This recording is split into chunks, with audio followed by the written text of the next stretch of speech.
Perhatikan, inilah bulan, kalau mau ditambah, kita gunakan isim mausul, misalnya, atau kama qala, dzalika syahrul ladzi yaghfulu anhun nas, itulah bulan yang istimewa, yang kebanyakan orang mulai lupa dengan keistimewaannya. Oke? Okay? Baik, sampai satu titik ini. Jadi ada yang istimewa di bulan Sya'ban. Lalu dijelaskan oleh Nabi, baina Rajab, ya, baina Rajab wa Ramadan. Bulan ini terletak di antara Rajab dan Ramadan. Kenapa harus didetilkan lagi? Padahal kan sudah tahu. Kenapa Nabi detilkan lagi? Kan sudah tahu letaknya setelah Rajab. Ini ingin memberikan kesan, kata sebagian ulama, bahwa umumnya nanti ada orang-orang yang fokusnya ke Rajab. Isra Mi'raj misalnya kan, ya, diperingati, diikuti, dipahami tentang sholatnya, diamalkan, dikaji. Banyak peringatan Isra Mi'raj. Sampai masuk Sya'ban pun masih peringatan Isra Mi'raj. Gitu ya. Apakah salah? Tidak. Tidak ada masalah untuk mengkaji itu. Ya, yang jadi catatan dari Nabi adalah ketika Rajabnya banyak kita fokus kepadanya, lupa terbawa suasana itu ke Sya'ban, lupa dengan keistimewaan Sya'bannya. Sehingga ketika masuk Sya'ban, hanya menunggu Ramadan. Persiapan ke Ramadannya tidak dikaji dan disiapkan. Itu yang dimaksudkan Nabi. Nabi langsung kasih contoh. Salah satunya adalah Sya'ban itu adalah momentum terbaik yang disiapkan untuk memberikan kebiasaan yang baik bagi diri kita guna menyiapkan diri memasuki bulan Ramadan. Salah satunya apa? Memperbanyak amal soleh supaya amal itu bisa dibiasakan di Ramadan. Itulah keutamaan Sya'ban yang pertama. Yang kedua, pembiasaan amal soleh itu, kata Nabi, itu langsung ditampilkan oleh para malaikat di hadapan Allah Subhanahu wa Ta'ala. Tampilkan. Biasanya kan cuma dicatat ya. Ya, kalau Sya'ban langsung disampaikan. Jadi setiap hamba ya disampaikan oleh para malaikat, diangkat, turfa'u fihil a'malus salihah ila rabbil alamin. Demikian hadisnya. Au kama qala Rasulullah sallallahu alaihi wasallam. Ketika kita beramal saleh di bulan Sya'ban itu bukan sekedar dicatat. Langsung diangkat catatannya, langsung ditampilkan saut-sautan di hadapan Allah. Sehingga komen Nabi, saya ingin amal saya ketika disebut di hadapan Allah dalam keadaan beramal yang baik. Begitu dibaca, Nun, ya Allah, hambamu Kevin sedang baca Quran, Masya Allah. Ya. Nun, disampaikan tuh kan, bisa disampaikan itu bulan Sya'ban. Ya Allah, hambamu si fulan meningkatkan sholatnya. Allah sudah tahu bahkan sebelum dikerjakan. Tapi itu untuk memberikan kesan kepada kita. Kenapa hadis itu diungkap? Untuk memberikan motivasi kepada kita. Nah, rahasia yang ketiga, ternyata pembiasaan di bulan Sya'ban ini akan membuat kita semakin konsisten beramal di bulan Ramadan dan memasukinya dalam keadaan baik. Jadi kalau kita tidak punya kesiapan di bulan Sya'ban ini, satu, fisik nggak siap. Itu poinnya. Dua, kondisi kita nggak baik. Yang ketiga, ini yang paling penting. Nabi mencontohkan, mengajarkan, dan menunjukkan kurikulum Ramadan. Sejak bulan Sya'ban. Kegiatan apa saja, program apa saja yang bisa dibuat menjadi kurikulum supaya kita bisa catat orang sekarang, nanti catatan itu dibawa saat masuk Ramadan dan punya target. Sehingga nanti tidak bingung, tahu malam mau ngerjain apa.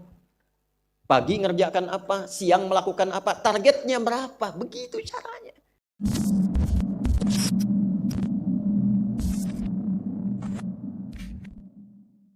Materi hari ini insya Allah kita akan membahas yang spesial. Kita menunda sejenak untuk dilanjutkan pembahasan tafsir Juz' Amma. Insya Allah setelah Idul Fitri. Nah, sekarang kita akan persiapkan dulu dengan sunnah kajian di bulan Sya'ban, mempersiapkan diri untuk memasuki bulan Ramadan. Karena demikian sunnahnya ketika sampai di bulan Sya'ban, Rasulullah SAW memberikan contoh persiapan sebelum masuk ke bulan Ramadan, yang dengan itu pula spirit puasa itu dimulai. Jadi informasi penting yang pertama, turunnya ayat tentang puasa. Perintah puasa itu diturunkannya di bulan Sya'ban, bukan di bulan Ramadan. Ya, turunnya di bulan apa? Sya'ban. Bulan ke-6 atau ke-7 Sya'ban itu? 8 ya. Ke-7 kan Rajab, ke-6 Jumadal Akhirah. Bulan Sya'ban, bulan ke-8. Harinya kalau pengen detil, harinya hari Senin. Baik ya, hari apa? Senin. Bulannya Sya'ban, bulan ke-8. Tahunnya tahun kedua Hijrah.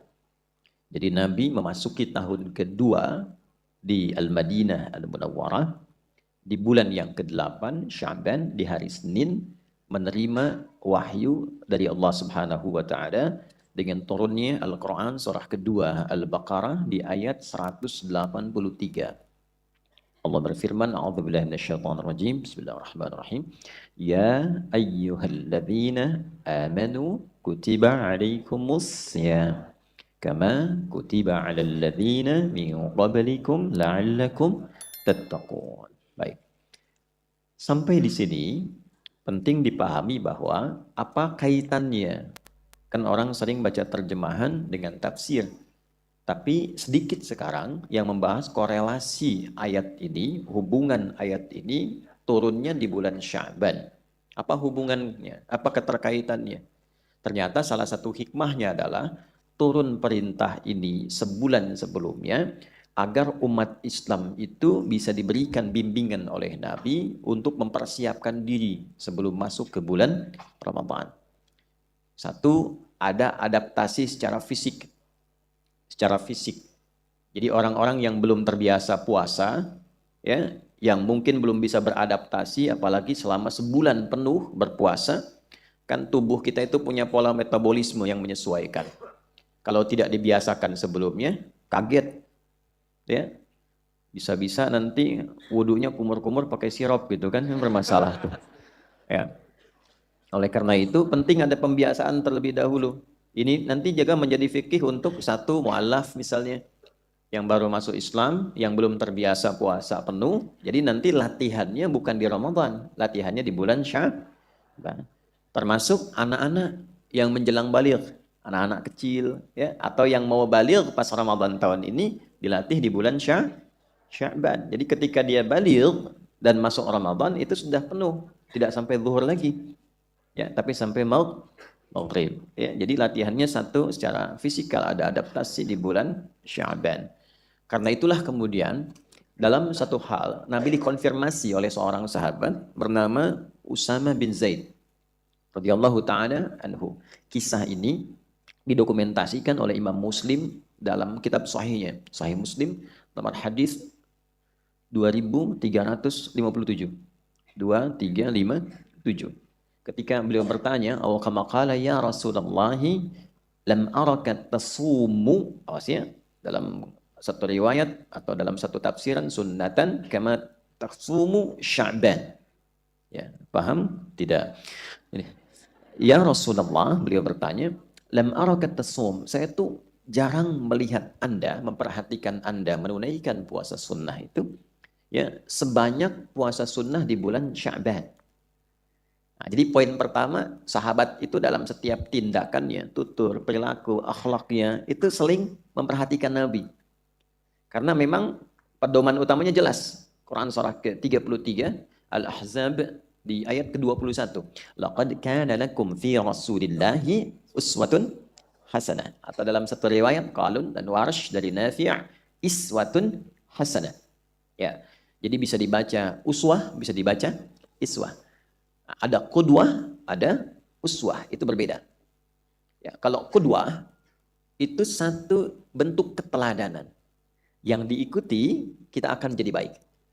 Jadi ada satu bentuk keteladanan, bila diikuti kita pun akan mendapatkan aura kebaikan ya.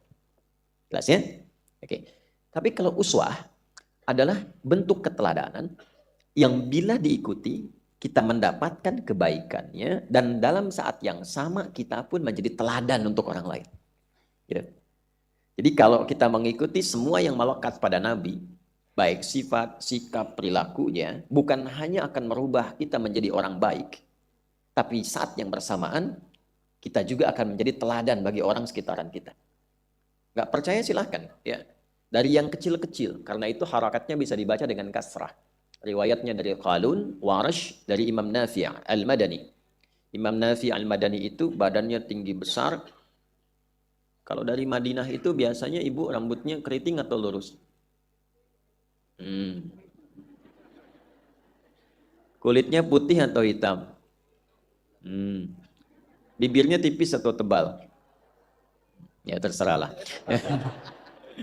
Imam Nafi' al-Madani itu secara fisik, secara ideal, mungkin orang melihatnya tidak biasa. Tapi inilah kuasa Allah untuk menunjukkan mukjizat Al-Quran, keutamaan Al-Quran. Secara fisik, itu tinggi, kulitnya hitam, bibirnya tebal, pendengarannya bermasalah. Tidak terlampau jelas kalau mendengar.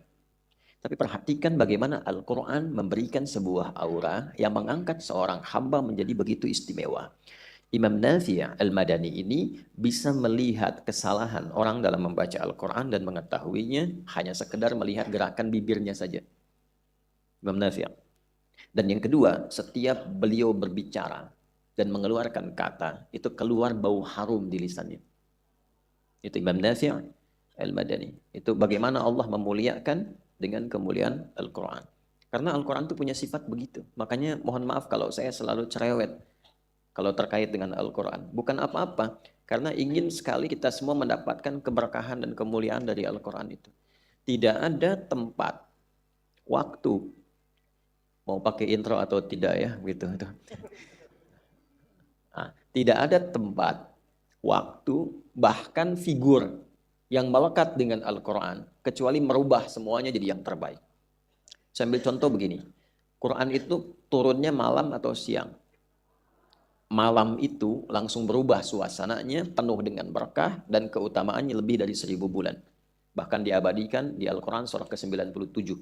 Inna anzalnahu fi wa ma adraka ma. Nah, ini poinnya. Lailatul Qadri khairum min. Karena itu malamnya pakai ta. Jadi lail itu malam, ketika ditambah ta, lailah artinya ada yang istimewa di malam itu. Kalau hanya lail itu malam standar, waktu standar. Ya, lail, al-lail, ya surah al-lail. Jamaknya layali, turunannya lili, lela, leli, itu ya, itu lail, malam. Kan saya sering bilang ibu leli, ibu malam, malam, gitu ya. Kemudian turun. Yang ditugaskan malaikatnya siapa?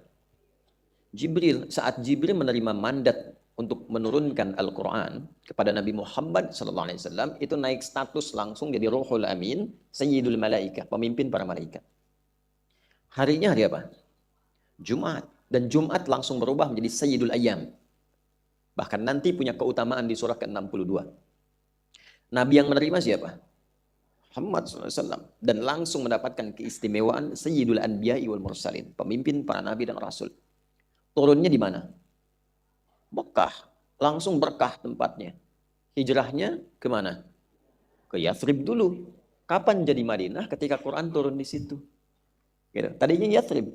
Ya, suasananya tertinggal, kotor, monopolinya, pasarnya rusak. Ketika Al-Quran turun merubah. Artinya apa? Al-Quran itu turun dimanapun, dalam suasana apapun, itu pasti akan merubah pemiliknya menjadi lebih baik. Itu poinnya.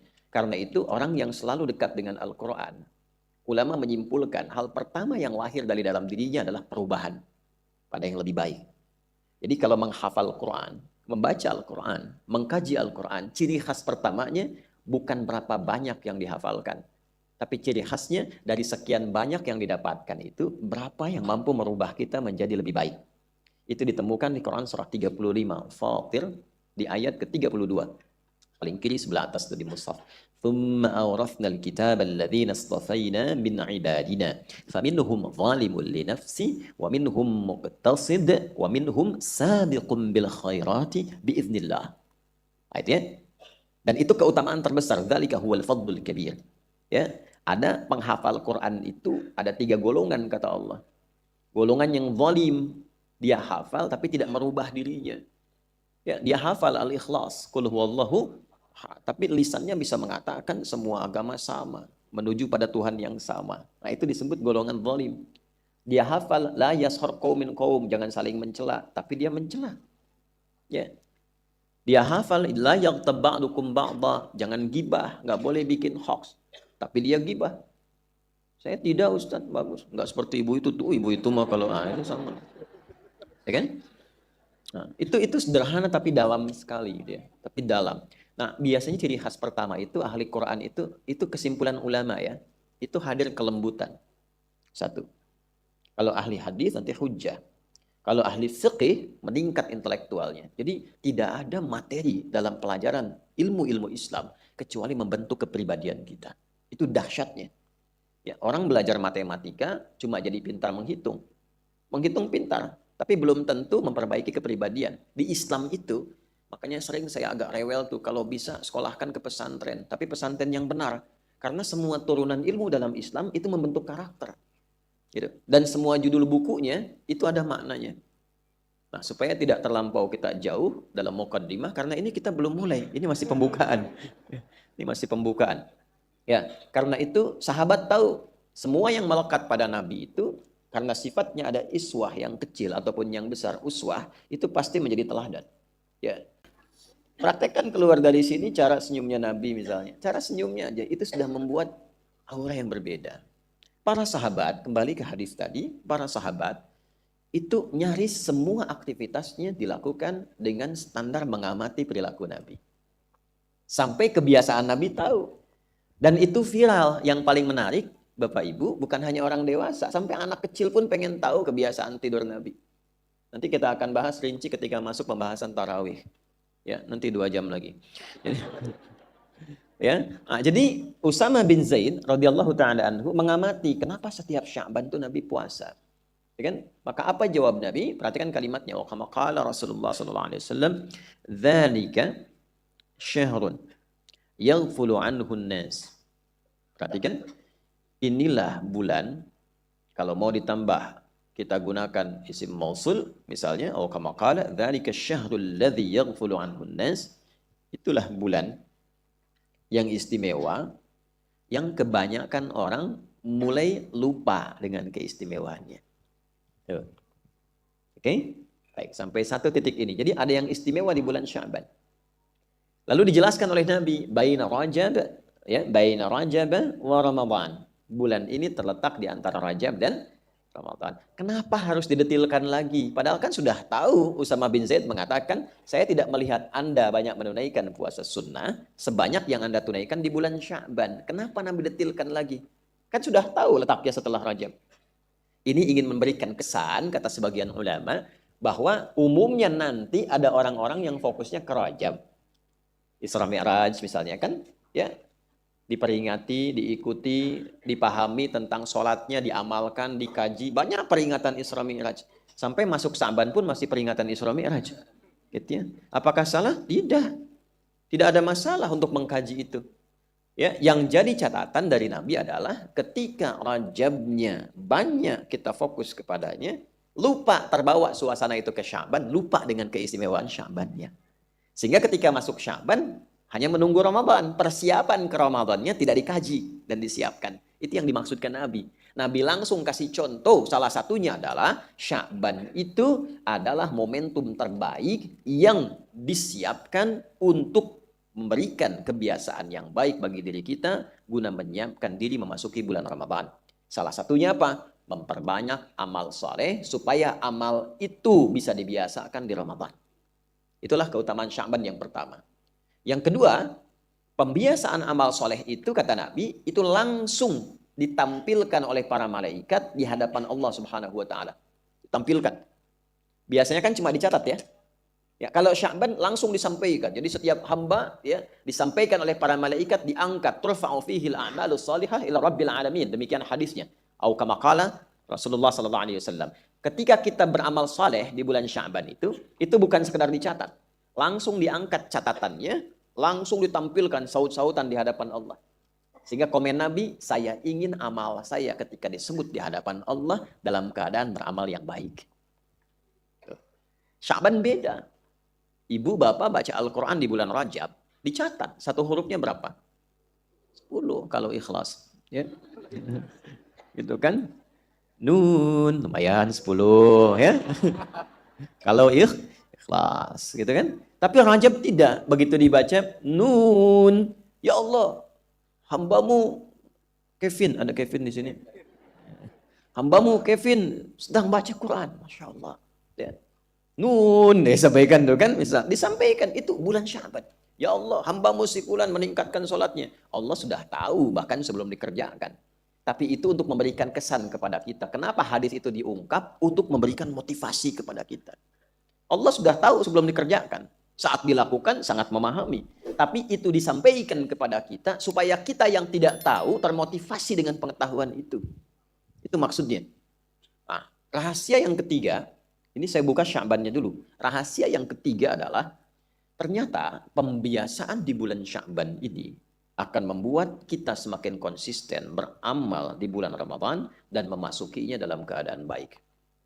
Memasukinya dalam keadaan baik. Karena memang ketika ayat ini diturunkan, seperti kemarin Jumat saya sampaikan dalam khutbah yang telah diupload itu di YouTube, iman orang Islam terbagi pada 3 golongan. Berapa golongan? Yang tipis, yang standar, dengan yang kuat. Dan ketiganya dibuka dengan huruf satu saja, ya. Disebutkan 361 kali dalam Al-Quran dan membuka perintah panggilan puasa. Ya ayyuhalladzina amanu. Huruf panggilan itu ada 14 dalam bahasa Arab.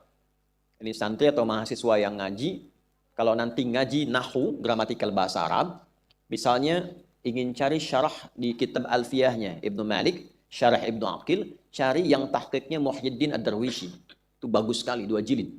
Jilid pertamanya ketika masuk bab nida, itu nanti ada catatan kaki, disebutkan ada 14 jenis huruf panggilan, huruf nida. Ada a, ada aya, ada wa, ada ya, dan seterusnya. Tapi yang disebutkan dalam Al-Quran hanya 1, yaitu ya, 361 kali. Kenapa?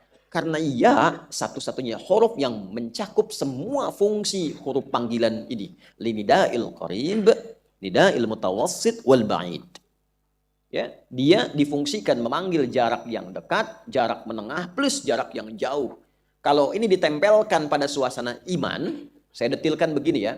Ya, disebutkan 361 kali dalam Al-Quran memanggil objek yang dekat, menengah, atau jauh. Ayyuha disebutkan 150 kali dalam Al-Quran. Ayyunya munada berfungsi menguatkan pesan. Haknya tanbih berfungsi mengingatkan orang yang diberi pesan. Alladzina disebutkan 1080 kali dalam Al-Quran. Itu mencakup semua tanpa kecuali. Objeknya, laki-laki, perempuan, besar, kecil, punya kedudukan, tak punya kedudukan, kaya, cukup, semua tanpa sekat. Jadi kalimat ini kalau ingin diterjemahkan dengan tafsir, bunyinya begini. Hei semua pemilik iman tanpa kecuali. Walaupun aku tahu kualitas imanmu itu berbeda. Ada yang imannya tipis, sehingga terasa jauh dariku. Ada yang imannya standar, dia biasa-biasa saja. Ya, ada yang imannya kuat sehingga merasa dekat denganku. Kalau dikaitkan dengan puasa tuh begini, ya. Kalau iman tipis itu begitu dekat ke Ramadan, ya cepat amat ya Ramadannya. Nanti belum mulai puasa, udah nunggu berapa hari puasanya, kapan bukanya, kapan sahurnya. Ya. Iman standar itu begitu tiba ya dijalani begitu saja. Masuk Ramadan ya masuk. Biasa saja, begitu puasa ya puasa. Tarawih ya tarawih. Iman kuat itu, saking dekatnya hubungannya dengan Allah, bahkan baru selesai Ramadan, sudah menunggu Ramadan berikutnya. Sudah berdoa. Dia biasakan untuk menjemput, menyambut Ramadan. Bahagia sekali. Ya. Masya Allah, perbanyak doanya, kegembiraannya ditebarkan, bahkan ingin mengajak orang-orang itu, kalangan demikian. Saat masuk Ramadan, suasana itu akan terasa. Ini pun yang sekian banyak datang misalnya, atau yang mendengar ceramah ini, akan terasa kita itu berada di mana posisinya. Ya. Kalau dikaitkan dengan sholat, karena kalimat iman pertama, konfirmasi pembuktiannya sholat. Ya kan? Alladzina yu'minuna bil ghaibi wa yuqimunas sholat. Itu bisa dicek saat dengar adzan. Saat dengar adzan. Ya, di Quran surah 8, Al-Anfal di ayat yang kedua. Innamal mu'minuna alladzina idza dzukirallahu wajilat qulubuhum. Orang yang punya iman itu bisa dicek, kata Allah. Gimana ngeceknya? Kalau disebutkan nama Allah, nanti ada getaran frekuensi iman di hatinya. Kapan disebutkan? Diperdengarkan di telinga itu. Telinga itu bahasa Arabnya udhun. Jamaknya adzan. Jadi diperdengarkan lewat adzan. Dan kalimat pertama yang disebutkan dalam adzan lafaz apa? Allah. Allahu Akbar, Allahu Akbar. Ya, kedengaran kan? Nah itu begitu mendengar itu, konfirmasi frekuensi iman itu langsung ada di hati kita. Ya, gelombangnya itu kuat. Itu gelombang iman dalam hati. Beda-beda. Kan di hati itu ada gelombang iman, gelombang kasih, gelombang cinta, gelombang takut polisi gitu ya, ada kan. Kalau pelanggaran kan dari jauh tuh ngelihat polisi sudah terasa kan gelombangnya gitu ya. Ya kan? Nah, itu kan beda dengan gelombang iman. Ya, lain-lain. Baik. Jadi ada beberapa hal yang tidak sama. Nah, orang merespon azan itu juga ada kaitan dengan iman. Innas salata kanat 'alal mu'minina kitaban mauquta. Ya, An-Nisa ayat 103. Orang beriman itu kata Allah, itu bisa dinilai dalam mengenal waktu sholat. Ya. Subuh tadi jam berapa? 4.40, 4.43, 4.42, 4.45. Ya, nggak apa-apa, artinya tempatnya berbeda-beda. Terjadi perbedaan pendapat itu kan. Ya. Kalau 4.45, Allahu Akbar, Allahu Akbar. 4.45 dipanggil, 4.45 dia sadar. Wah, sudah adzan, saya harus siap-siap. Nah, itu iman standar. Oh, belum kuat, Mas. Belum kuat. Itu standar. Ya. Anda masuk kuliah jam 7, datang jam 7, standar kan? Ya. Kalau datang jam 6, hebat. Datang jam 3, keterlaluan. Datang kuliah jam 7, datang jam 3 kan? Gitu. Nah, orang dipanggil 4.45, dia jam 3 sudah bangun. Dia siap-siap. Warming up dulu supaya subuhnya sempurna. Tahajud dulu, istighfar dulu. Subuh, mantap. Iman kuat. 4.45 dipanggil, 5.44 baru sadar. Dan gak ingat sholat tuh. Kalau gak diingatkan tipis. Nah, yang mau saya katakan adalah kalimat ya di situ memberikan sebuah statement yang tegas. Bahasa tafsirnya gini, aku tahu iman kalian itu kualitasnya beda-beda. Tapi dengan rahmatku, ya, dengan rahmatku, inilah yang sering menginspirasi beberapa ulama memberikan komentar. Rahmat Allah itu dianugerahkan melimpah di pembuka Ramadan. Dengan rahmatku, aku menginginkan semua hambaku meningkat imannya dan semakin dekat kepadaku. Maka diturunkanlah perintah kutiba alaikumus, diwajibkan engkau menunaikan puasa, yang dengan puasa ini spesial. Imanmu aku akan naikkan levelnya ke tingkat yang lebih tinggi. Yang tipis jadi tebal, yang menengah jadi semakin dekat, yang dekat semakin lekat dengan Allah Subhanahu wa taala. Itulah rahasianya pembuka ayat Ramadan dengan ya, dan mukjizatnya adalah saat membuka Ramadan, amal Ramadan dibuka dengan rahmat Allah, semua orang Islam itu semangat menunaikan ibadah di awal pertama Ramadan. Catat. Kalau nggak percaya silakan. Nih malam pertama tarawih akan penuh Masjid An-Nur ini. Silahkan kalau nggak percaya. Itu yang banyak membantu rahmat Allah. Cuman huruf ya aja tuh. Ya datang semua. Tapi awal Ramadan. Yang nggak biasa ke masjid bisa saf pertama itu. Tapi jangan selalu disimpulkan begitu ya. Ada saf pertama kata Ustadz nih kan. Yang nggak biasa pegang mushaf itu bisa khataman. Ya, itulah dahsyatnya. Tapi awal Ramadan. Itu kan semakin tengah pertengahan Ramadan terjadi kemajuan kan. Safnya maju gitu. Ya kan? Semakin akhir semakin maju kan. Nah, itu bagaimana mempertahankan suasana awal Ramadan sehingga sama dengan pertengahan, sama dengan akhir, bahkan semakin meningkat. Karena rahmat itu terus di awal, terus di pertengahan sampai akhir, bahkan semakin meningkat. Jadi yang awalu rahmat, awsatuhu maghfirah, akhiruhu itqum minan nar, ya, itu hadisnya bermasalah. Ya, bermasalah, dhaif, bahkan ada yang menyimpulkan hadis palsu. Yang bermasalah itu sanad. Jelas ya? Karena sesungguhnya bertentangan dengan sifat Ramadannya. Awalnya rahmat, pertengahannya semakin meningkat rahmatnya, akhirnya semakin meningkat juga. Di awalnya ada maghfirah, di akhirnya ada maghfirah, pertengahannya ada maghfirah. Semua sifat itu ada. Bahkan pembukanya jika dilakukan dengan benar. Ini rahasia pertama yang saya berikan. Catat ini di antara kita. Jadi kalau kita baru mendapat malam pertama Ramadan saja dan benar amalnya, itu semua dosa kita digugurkan langsung oleh Allah. Nanti saya turunkan. Nggak cukup dengan amin, kita bahas dulu nanti. Ya, nanti saya turunkan sampai ke doa-doanya. Ya, jelas sampai sini? Nah, kalau jelas mari kita akhiri kajian kita. Masuk. Nah, jadi kalau kita tidak punya kesiapan di bulan Sya'ban ini, satu, fisik nggak siap. Itu poinnya. Dua, kondisi kita nggak baik. Bukan kita, maaf ya. Kondisi orang yang akan ke Ramadan itu nggak baik. Saya nggak mau ikutan maksudnya. Yang ketiga, ini yang paling penting. Nabi mencontohkan, mengajarkan, dan menunjukkan kurikulum Ramadan. Sejak bulan Sya'ban. Kegiatan apa saja, program apa saja yang bisa dibuat menjadi kurikulum supaya kita bisa catat orang sekarang, nanti catatan itu dibawa saat masuk Ramadan dan punya target. Sehingga nanti tidak bingung, tahu malam mau ngerjain apa. Pagi ngerjakan apa, siang melakukan apa, targetnya berapa, begitu caranya. Ya. Bukan sahur, tidur lagi. Habis subuh, tidur lagi. Kerja singgah ke musola, tidur. Nah kan, nunggu buka. Gitu. Yang diandalkan hadis palsu kan, tidurnya orang puasa adalah ibadah. Nah, hadis palsu. Jelas. Walaupun maknanya ada yang benarnya. Jika disandingkan dengan maksiat. Orang tidur itu berpahala ketika diniatkan menghindari maksiat. Oh gitu ya. Ayo tidur. Tapi kalau saya sedang ngajar Anda tidur itu maksiat. Jelas. Nah sekarang di titik inilah pentingnya kita mengetahui kurikulum Ramadan. Maksud saya kita paham kenapa kita bikin judul itu. Dan ini bagian dari sunnah Nabi. Supaya kita bisa beradaptasi dan menyiapkan diri sebelum masuk ke Ramadan. Baik, sekarang kita mulai inti kajiannya. Jadi tadi mukaddimah ya untuk membuka. Yuk kita mulai. Bismillahirrahmanirrahim. Nabi SAW memberikan satu pedoman yang menjadi kurikulum ibadah bagi setiap insan beriman untuk dioptimalkan di bulan Ramadan. Di antara kurikulum itu adalah sebagai berikut. Boleh nanti dicatat satu-satu ya. Yang tidak sempat bawa catatan, boleh juga disimak kembali melalui rekaman yang sekarang kita live bahkan insya Allah. Silahkan satu kita urutkan. Meningkatkan sholat. Saya ulang, meningkatkan sholat.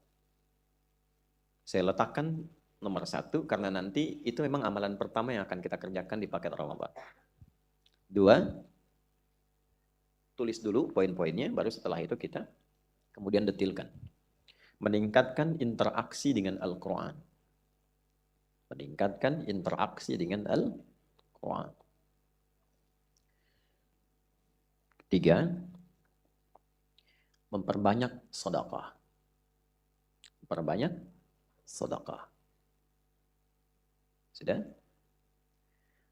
Keempat, memperbanyak doa. Memperbanyak doa.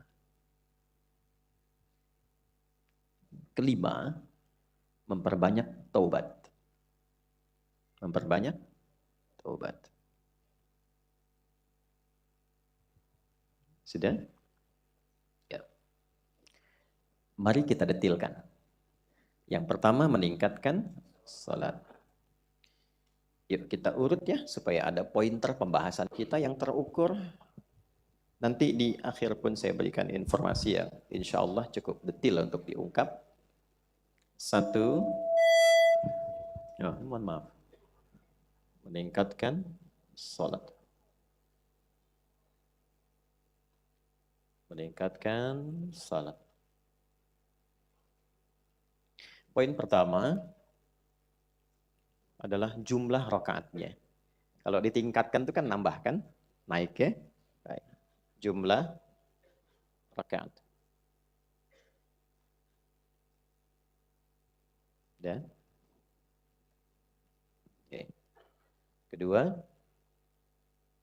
prioritasnya dari sekian rakaat yang bisa dikerjakan itu yang prioritas itu yang mana? Baik ya? Yang ketiga, yang keutamaan terkait dengan Ramadannya. Jadi di antara sholat-sholat ini, nanti ada sholat yang prioritasnya terkait dengan jumlah rakaat. Dari yang jumlah rakaat yang jadi prioritas ini, ada keutamaan apa di dalamnya? Kemudian, teknisnya seperti apa? Lalu, doa yang melekatnya apa? Nah, sampai segini. Sudah? Jelas? Baik. Kita mulai pembahasan kita. Karena yang kita siapkan adalah peningkatan khusus untuk bulan Ramadan, maka apa yang akan kita siapkan ini adalah jumlah rakaat sholat yang memang kita akan coba betul optimalkan saat masuk di bulan Ramadan. Ada jenis sholat itu ditunaikan dua bagian. Ada siang, ada malam. Dan memang jenisnya begitu. Ya, kalau tidak siang itu malam. Siang itu fasenya dimulai dari sejak subuh sampai dengan nanti penutup ke maghrib. Begitu malam isya sampai ketemu subuh lagi. Nah, yang paling standar dari siang dan malam ini yang bisa kita optimalkan itu ada 40 rakaat. Yang paling standar. Berapa rakaat? Ini yang paling standar. Satu adalah yang tidak bisa tambah kurang. Bilangannya harus segitu, tidak bisa dikurangi berdosa, ditambah bid'ah, tinggal pilih. Ya. Jumlah rakaatnya 17. Nama sholatnya sholat fardu, sholat wajib. Oke. Yang mengoneksikan kita dengan Allah, menghubungkan kita dengan Allah, baik di luar ataupun di dalam Ramadan. Ini standar untuk menunjukkan pentingnya sholat ini. Saat terkoneksi, maka nomor sambungnya 24434. 24434. Subuh, zuhur, asar, maghrib, isya. Jumlahnya 17 rakaat. Nanti kita akan bahas apa keutamaan sholat fardu di Ramadan dengan di luar Ramadan. Nanti ada perbedaan standar. Paham? Baik ya. Saya percepat dulu sehingga nanti saya khususkan ini pada sholat sunnahnya. Sholat dan ibadah lain yang dikerjakan di bulan Ramadan itu naik statusnya di sisi Allah. Jelas? Bahkan dari segi pahalanya. Jika ditunaikan benar karena Allah, itu minimal. Wallahu a'lam bishawab. Kalau mengacu pada pemahaman hadis qudsi di Al-Bukhari Kitabus Shiyam, hadis yang kedua itu, wal hasanatu bi asyri amthaliha. Standar Ramadan ketika ikhlas meninggalkan makan karena Allah, meninggalkan minum karena Allah, meninggalkan syahwat karena Allah, as-siyamu li wa ana ajzi bihi. Kalau puasanya betul ikhlas karenaku, maka ukuran pahalanya bukan yang standar lagi kata Allah. Aku yang langsung kasih. Kalau standar biasa 10. Dari mana taunya? Quran surah ke-6 ayat 160. Man jaa bil hasanati falahu asyru amthaliha. Siapapun yang mampu mengerjakan perbuatan baik bernilai ibadah. Jadi perbuatan baik yang bernilai ibadah singkatnya disebut hasanah, gampangnya begitu. Contoh kita sholat itu namanya hasanah. Ya, Ibu Hasanah harus sholat tuh. Ya. Karena hasanah itu nama lain dari apa? Sholat. Tahu dari mana? Quran surah 11. Surat apa? Hud. Ayat berapa? 114. Aqimis salata tarafain nahar wa zulafan minal lail innal hasanati yudhibna sayyiat. Tunaikan salat ya, dari mulai salat siang sampai dengan salat malam itu tadi saya katakan siang dan malam yang pokok khususnya. Innal hasanat, sungguh salat-salat ini kalau dikerjakan benar ibadahnya, maka salat disebut dengan hasanah. Sekali salat hasanat kan jamak dari hasanah. Sekali sholat, sekali hasanah itu poinnya 10. Kalau tadi kita sholat subuh, ya itu dituliskan 10 kebaikan. 10 itu jangan begini ngitungnya. 1, 2, 3 terlalu sedikit. Ya, itu kalau kita ngaji hadis Muslim, padanannya begini. Masuk masjid dengan niat ibadah. Ya, dan yang di area sekitarannya ini yang tidak bisa masuk, dia duduk di tempat yang bisa dia dapatkan. Itu pahalanya baru datang, belum apa-apa. Itu sudah 25 kebaikan di hadis Muslim. 25 itu bagaimana? Jarak 1 ke 2 500 tahun. 2 ke 3 500 tahun. 3 ke 4 500 tahun. Itu belum ngapa-ngapain. Baru datang, baru Pak duduk tahiyatul masjid itu belum dilakukan, baru datang. Tapi dengan niat ikhlas untuk ibadah. Bukan update status. Ya. Makanya sering kan saya di awal ingatkan, coba ikhlaskan dulu hatinya gitu supaya dapat itu. Nah, sholat sekali dikerjakan dapat 10. Jadi kalau enggak sholat itu pasti rugi. Makanya sifatnya memaksa supaya kita untung. Itulah rahmannya Allah kepada kita. Allah tuh sayang karena itu dipaksa supaya kita nggak rugi. Itu poinnya. Jadi cara melihatnya begitu. Makanya ketika Anda bertanya, kenapa sih mesti sholat ya Allah? Coba perdengarkan di telinganya tuh 5 kali dalam sehari. Hayya 'alal falah. Supaya engkau sukses, kau bahagia, kau beruntung. Saya paksa itu supaya engkau dapatkan falah. Jadi kalau sudah didengar 5 kali sehari nggak paham juga, dengan cara apa lagi diperdengarkan?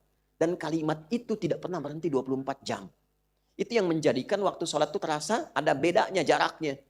Ya, dari sini ke Bintaro kurang lebih ada 1 menit. Dari Bintaro ke Serpong kurang lebih 1 menit. Terus ternyata sedunia itu 24 jam gak pernah berhenti lafaz adzan. Dan itu gak ditemukan dimanapun. Dan itu bukan buatan manusia, ini menunjukkan kebenaran risalah Islam. Di mana ada panggilan iman untuk ibadah, 24 jam nggak berhenti, dan detil perputarannya seperti itu sempurna. Dan itu bisa dibuktikan dengan pendekatan ilmiah. Dikajinya kan pakai hitungan. Ya kan? Detil sekali. Itu dari mana itu? Yang seperti itu.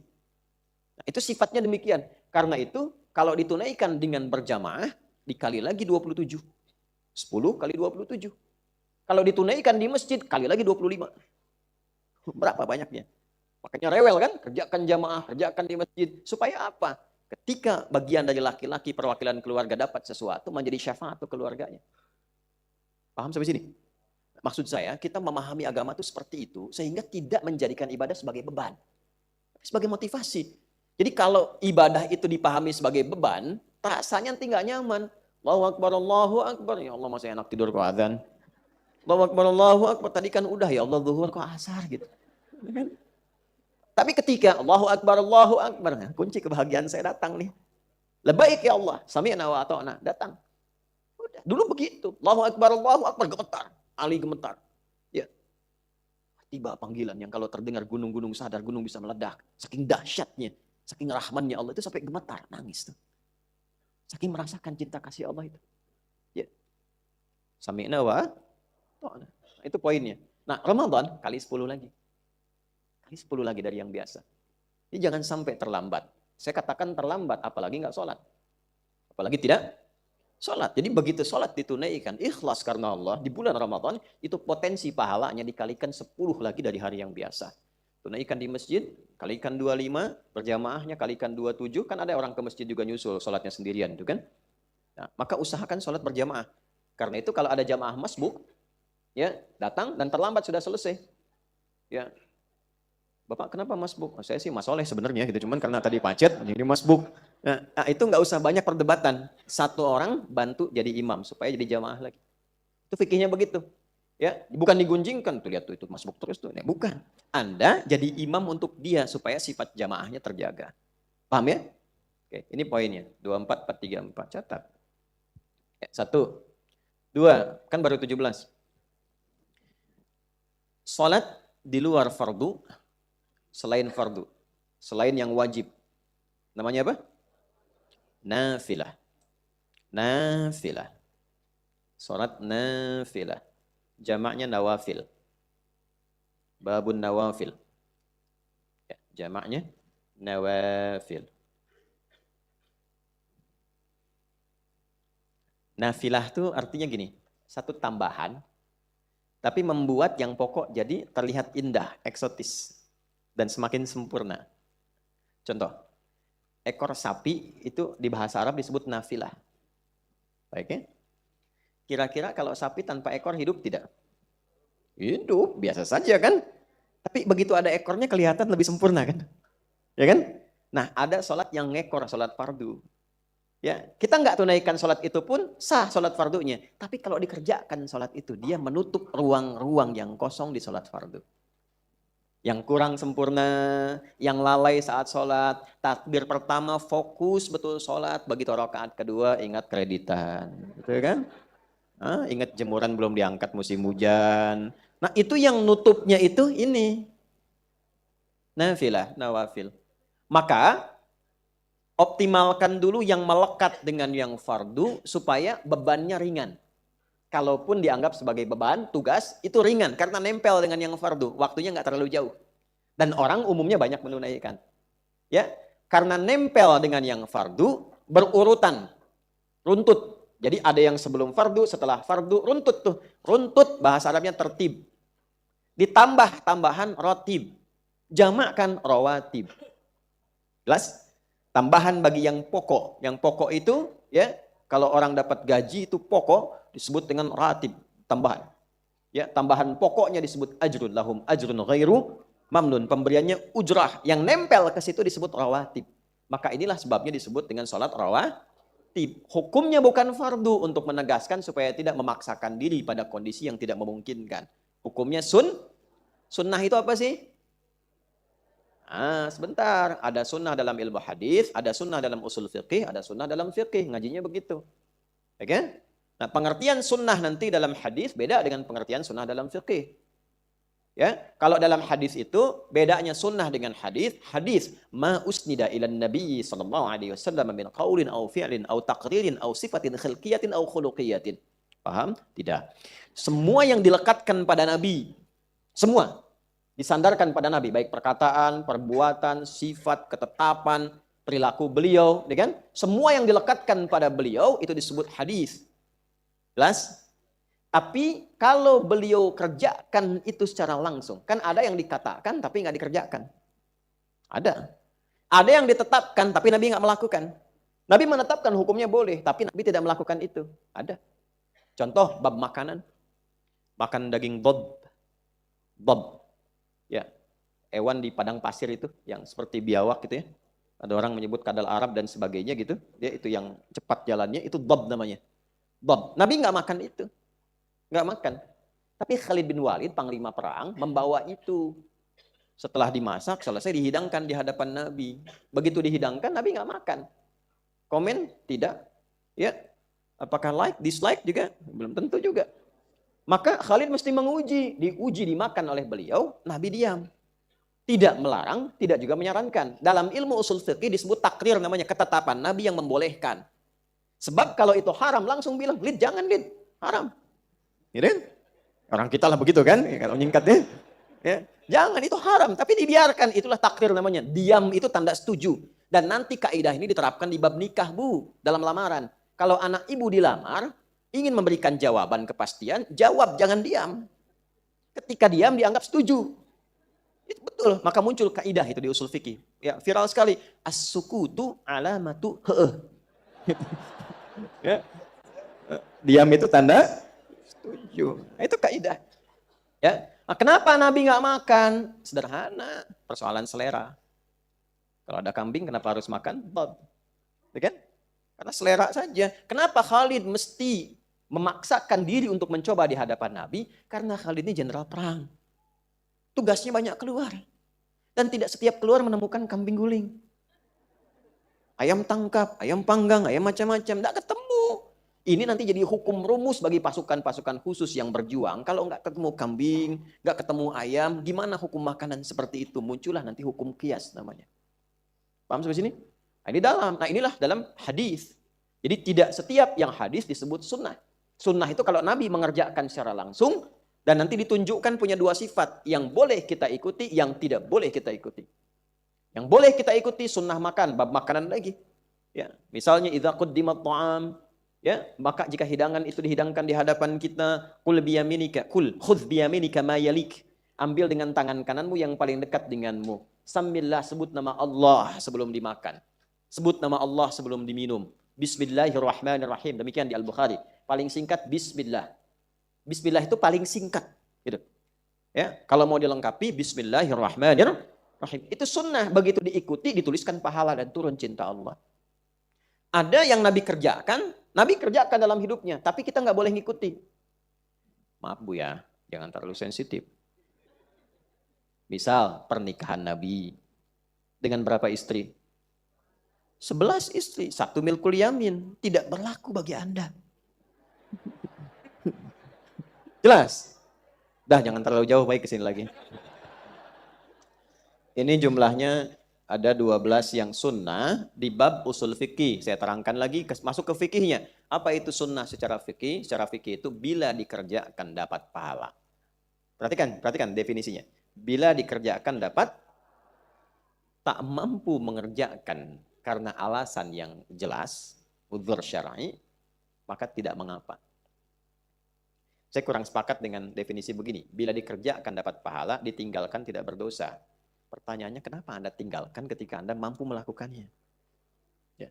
Maka kalau ingin lebih dalam, dikerjakan dapat pahala, tak mampu mengerjakan karena alasan yang dibenarkan syariat, maka tidak mengapa. Nah, maka itulah sunnah. Didahulukan kalimat sunnah ini karena ada motivasi pahala. Karena memang psikologi orang ke depan itu ngejar pahalanya. Motivasi orang itu selalu mendapatkan jawaban begini, saya dapat apa kalau mengerjakan itu? Ya kan?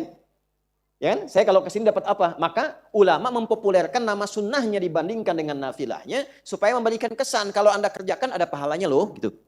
Karena itu yang dikenal sholat sunnah, bukan sholat nafilah. Nama yang dipopulerkan. Kenapa? Karena umumnya karakter orang-orang ke depan lebih ngejar pahalanya untuk menunaikan ibadahnya, untuk motivasi. Maka ada 12 rakaat jenis yang sunnah ini yang sifatnya rawatib. Baik. Detailnya 4 rakaat sebelum zuhur. 4 rakaat itu teknisnya bisa 2 kali 2 kali. 2 rakaat kemudian salam, 2 rakaat kemudian salam. Bisa 4 sekaligus. 4 rakaat sekaligus. Ya, ada ulama mendetilkan tasyahudnya terakhir aja gitu. Untuk membedakan dengan yang zuhurnya. Jelas? Ya, ada ulama mendetilkan lagi, tidak apa-apa, kan itu bergantung pada niatnya. Justru setiap 2 rakaat itu tasyahud untuk menunjukkan kesan bahwa jumlah minimal rakaat itu 2 gitu. Jelas? Itu tinggal pilihan saja, yang penting tahu dasar ilmunya. Kemudian 2 rakaat setelahnya. 2 rakaat setelah zuhur. 4 tambah 2 berapa? Nah, 2 rakaat setelah maghrib. Baik, 8. Oke. 2 rakaat setelah isya. Awas, kalau bisa optimalkan sebelum tarawih, ba'diyah isya dulu 2 rakaat. 10 ya. Dan 2 rakaat sebelum subuh. Berapa jumlahnya? 12. Kalau kita kerjakan di bulan Sya'ban sekarang. Ini latihan. Optimalkan itu, maka amal itu ditampilkan di hadapan Allah. Lalu berlaku jaminan kalimat Nabi. Perhatikan kalimatnya. Kalau ini konsisten sampai meninggal. Sampai meninggal. Ya. Man shalla isnatai asyrata rak'atan fi yaumin wa lailatin atau kama qala Rasulullah sallallahu alaihi wasallam arba'an qabla dhuhri rak'ataini ba'daha rak'ataini ba'da al-maghrib rak'ataini ba'da al-isya rak'ataini qabla as-subhi buniya lahu bihinna baitun fil jannah. Hadisnya sahih. Diriwayatkan oleh Imam At-Tirmidzi di antaranya. Siapapun yang mampu menunaikan sholat sunnah 12 rakaat yang mengiringi sholat fardu dari siang sampai malam. Tadi telah kita jelaskan. 4 rakaat sebelum zuhur, 2 rakaat setelahnya, 2 rakaat setelah maghrib, 2 rakaat setelah isya, 2 rakaat sebelum subuh, konsisten sampai wafat. Maka akan dibangunkan untuknya dengan amalan itu satu istana di tepian surga. Dan semua yang meriwayatkan hadis ini, termasuk istrinya Nabi SAW, sampai ke para sahabat, itu langsung komennya begini. Saya sejak mendengar hadis itu dari Nabi, langsung saya kerjakan dan saya jaga sampai saya wafat. Itu, Anda bisa bayangkan. Itu di luar Ramadan. Ketika Ramadan, kalikan lagi pahalanya 10 kali lipat. Jelas ya? Baik. Selain nanti yang ini, rawatib ini punya pahala khusus menyempurnakan, menutup yang kurang-kurang di sholat fardu. Jadi kalau ada yang kurang khusyuk, yang nutupnya ini. Jelas? 12 tambah 17 berapa? 19. Sisa berapa? 29, sisa 11. 11-nya inilah yang sholat malam.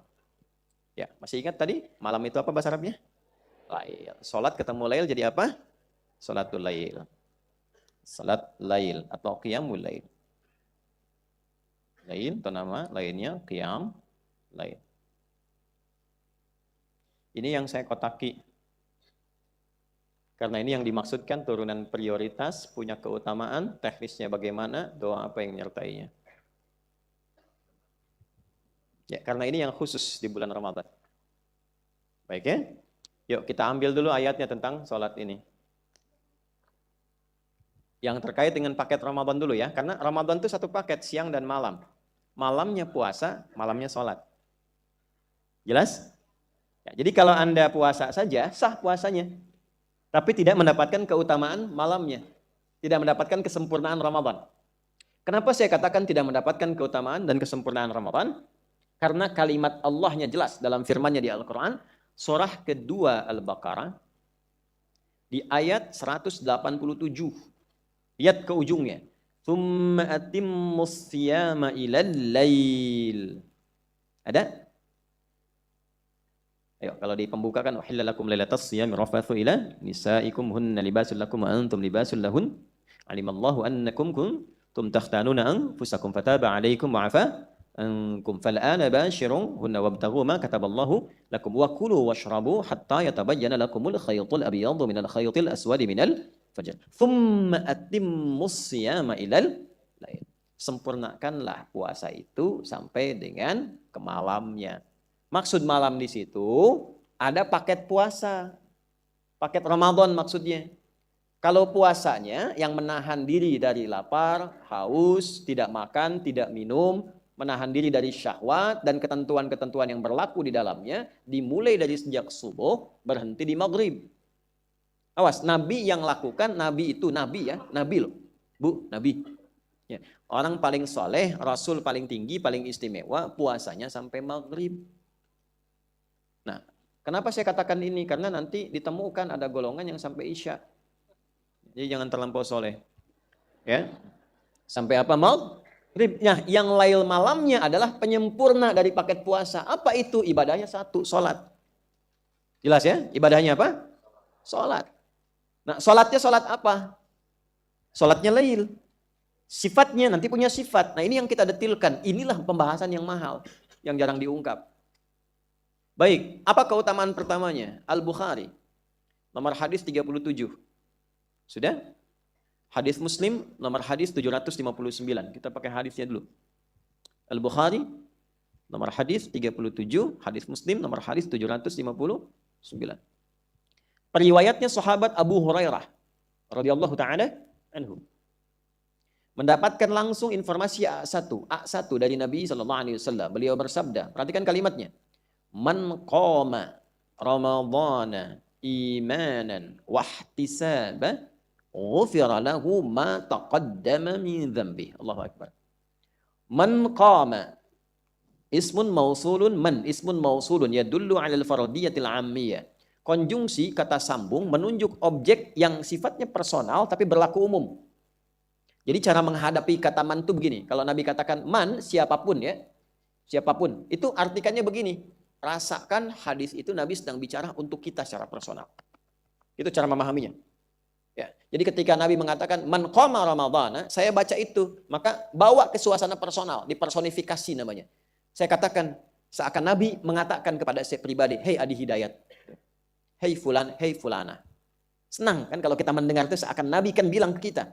Ya, siapapun. Saya agak menghindari terjemahan barang siapa. Kan sering itu ada man barang siapa gitu kan. Nah, saya tuh suka agak bingung sampai sekarang. Karena saya tidak tahu itu barang punya siapa. Ya. Jadi agak enak diterjemahkan siapapun. Tanpa pandang siapa dia. Statusnya, siapapun dia.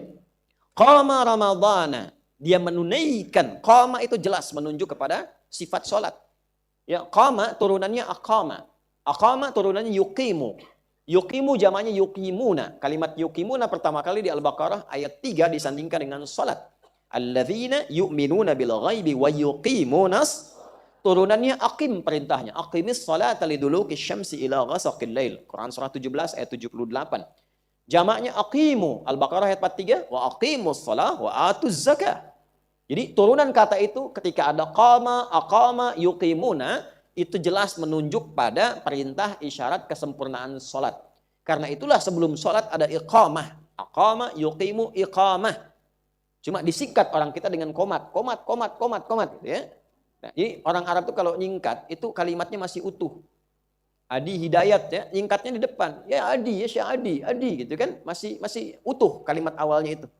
Aqama yuqimu iqama. Iqamah. Ya kan? Orang kita kan luar biasa. Cepat padat menangkap sesuatu. Ya, di sini ya kan? Ya. Mat sini mat tuh kan? Oke kan? Iqamat, komat ya. Jelas ya? Enggak apa-apa, yang penting paham kan tidak dosa. Ya. Allahu akbar. Iqamah. Nah, iqamah itu bukan pertanda masuknya waktu sholat, bukan. Pertanda masuknya waktu sholat itu azan. Iqamat itu adalah pertanda supaya mengkhusyukkan diri sebelum sholat dimulai. Pertanda nih sholat mau mulai, makanya qad qamatis sholat, qadnya li takrib. Qad itu ada li tahqiq, ada takkid, ada takrib, ada. Takrib itu mendekatkan sesuatu pada hukum. Qad qamatis sholat sudah mau dekat nih, udah mau dikerjakan sekarang, siapkan hatimu, siapkan dirimu, khusyukkan keadaanmu, berlindung kepada Allah dari godaan setan. Karena ketika kamu takbir, sekarang kamu begitu, saat kamu takbir, setan mulai dinas. Betul. Kan sering saya katakan pada Anda, khanzab itu 1 dari 9 setan. Itu begitu dia bertugas, dimulainya saat mulai takbir, tangan diangkat, lisan berucap Allahu Akbar, baru dia mulai tugas. Ingat ini, ingat itu, kata Nabi itu. Tugasnya begitu, cuman bawa ingatannya semua yang tidak ingin kita ingat. Nanti ceramah saya sekarang Pak, itu saat duhur muncul lagi. Begitu ibu takbir muncul tuh. Allahu Akbar, keluar ini semua. Padahal nggak ada agenda untuk mengingat. Hatta la yash'ural musalli kam raka'atan yusalli. Sampai ada orang sholat lupa berapa rakaat sedang menunaikan sholatnya. Udah nggak usah dikomen tuh kalimat Nabi. Kalimat Nabinya begitu. Makanya ada iqamah supaya mengondisikan diri. Nah, setiap kata iqamah artinya kesungguhan untuk menata diri supaya optimal menunaikan ibadah. Salat malam dibuka dengan kalimat man qama.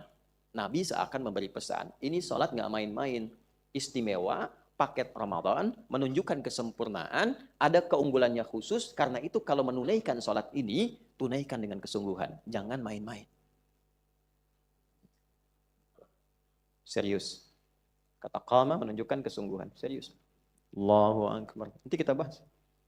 Jadi bukan ajang adu kekuatan. Dan bukan ajang adu keras-kerasan. Amin, amin. Kan? Nah, ini contoh kan. Ya, bergembira iya, tapi harus pada tempatnya. Bergembira sebelum sholat iya, begitu sholat hadirkan kehusyuan. Kan ada katanya konon orang mau mu'alaf tuh bertimbang-timbang lagi karena merasa nggak kuat nih kalau begini gitu. Dia lihatnya pas orang tarawih ternyata adu kekuatan gitu ya. Nggak tahu kalau bercanda di belakang gitu ya. Nah itu yang kemudian dari jauh sudah diingatkan. Kalau pengen dapat keutamaannya, benar salatnya, tunaikan dengan apa? Serius. Man qama ramadhana, khusus Ramadan. Tidak di waktu lain. Jadi Anda salat malam ini, nggak dapat keutamaan ini. Oleh karena itu kenapa kita prioritaskan ini? Karena ada keutamaan. Khusus Ramadan. Man. Maaf saya pakai rukun aja biar cepatnya. Qama Ramadhana. Khusus Ramadan. Salatnya ditunaikan malam hari. Waktunya ba'da Isya. Imanan wahtisaban. Dikerjakan karena imannya. Standar puasa. Ya ayyuhalladzina amanu. Jadi salatnya karena imannya. Ya, iman. Iman itu sudah pasti tautannya satu. Lillah. Karena Allah. Karena itu kalimat salat itu diikat dengan yu'minuna bil ghaib. Yang punya sifat ghaib itu Allah. Ya, dalam konteks diimani untuk mengabdi beribadah. Malaikat punya sifat ghaib, punya sifat iman. Iman kepada malaikat. Tapi tidak diibadahi. Jelas? Karena itu kalimat iman bil ghaib dengan ibadah, Al-Baqarah ayat 3. Alladzina yu'minuna bil ghaibi wa yuqimunas. Salat malamnya ini, khusus malam Ramadan, dia tunaikannya betul-betul dia niatkan lillah untuk ibadah. Karena Allah. Ini fokus kedua, ikhlas. Bukan karena imamnya siapa. Walaupun itu mempengaruhi. Tapi nggak usah dibahas. Kalau memang nasibnya dapat imam demikian, sudah. Ya, sudah. Panjang. Ghairil maghdubi alaihim waladdallin. 6 harokat semua amin. Tungguin. Yasin. Pasrah kan? Panjang nih. Tawakal aja. Mungkin dengan bertawakal itu ada kemudahan. Allahu Akbar. Gitu. Ada kan yang begitu ya bacaan. Nah, tapi motifnya begini. Motifnya betul-betul karena Allah. Maaf sekarang tantangan ini tidak mudah. Kenapa saya ungkap sekarang? Karena tidak mudah. Sekarang serba online. Serba online. Para imam juga hati-hati tuh. Imam hati-hati. Saya tuh paling tidak nyaman dan tidak menginginkan ketika ngimami itu direkam. Paling susah. Makanya seringkali saya tolak. Dan paling nggak enak kalau sedang imamin itu direkam. Dalam sholat ibadah yang sedang kita kerjakan. Bagi saya pribadi ya, tapi kalau memang tugasnya harus direkam ya nggak ada masalah. Kayak Imam Masjidil Haram terekam gitu kan. Tapi itu kan tidak rekaman langsung di depannya. Ya kan? Nah, orang sekarang langsung naruh kamera di depannya tuh. Dan kita nggak tahu itu live. Dengan repot gitu. Nah, enggak, itu bergantung ke pribadi masing-masing. Tapi poinnya adalah jaga keikhlasan itu. Jaga. Itu poinnya. Kalau ingin apa? Ingin keutamaannya. Kalau ingin menggugurkan kesunahannya, selesai. Tunaikan, selesai. Tapi ingin mendapatkan keutamaannya, standarnya, lakukan karena Allah. Karena motivasi ibadah itu cuma 3 nanti. Hadis pertama di Al-Bukhari. Bab yang pertama, Badul Wahyi. Innamal a'malu bin niyat. Wa innama likulli imri'in ma nawa. Faman kanat hijratuhu ila Allah wa rasulihi fa hijratuhu ila Allah wa rasulihi. Wa man kanat hijratuhu lidunya yusibuha aw imra'atin yankihuha. Jadi, kalau ada orang ibadah termasuk nanti sholat malam Ramadan, motifnya 3. Ada yang ingin menyempurnakan ibadahnya, ada yang cari dunia yang kedua. Dunia itu banyak nanti kesannya. Bisa niatnya memang hanya untuk pertemanan, membahas proyek sambil tarawehan. Ya kan? Bisa untuk nanti sambil lunasin utang. Bisa sambil jualan di masjid yang paling rame gitu kan. Ya, tapi niatnya bukan tarawehnya, yang penting jualannya lah laku gitu kan. Bisa untuk update status, ketemuannya di Istiqlal gitu kan. Di sini imamnya luar biasa. Begitu datang ceklik, malam ke-13 di Istiqlal. Kan? Nah, itu yang berbahaya. Atau yang modus awim ro'atin yang kihuha, cari jodoh. Oh, ini Nabi sudah mengungkap, artinya mungkin terjadi. Jadi kan yang akhwat-akhwat mencari itu imamnya Masya Allah gitu ya. Mudah-mudahan hari ini imam di masjid, besok imam di rumahku. Ya. Kukira hari Minggu, ternyata hari Rabu gitu kan. Kukira dia menunggu, ternyata dia cari yang baru. Dah. Dah. Sehat, Mas? Doing good? Baik. Astagfirullah. Man qama ramadhana imanan. Iman. Jadi itu maknanya ikhlas. Kedua, wahtisaban. Sambil koreksi diri. Sambil koreksi diri. Evaluasi. Jadi sambil ingat. Makanya tadi ada iringan taubat. Ya, saya kasih isiannya dulu ya. Saya kasih isiannya. Saya supaya cepat, nanti saya ambil poin-poinnya karena kita tinggal 15 menit lagi untuk kita selesai. Sudah. Nggak akan berpengaruh, Ibu mau mau ya, nggak akan berpengaruh. Sudah, tawakal aja, sudah ya. Hadisnya di At-Tirmidzi, rawinya ibunda kita Sayyidah Aisyah radhiyallahu taala anha. Dan ini satu infonya.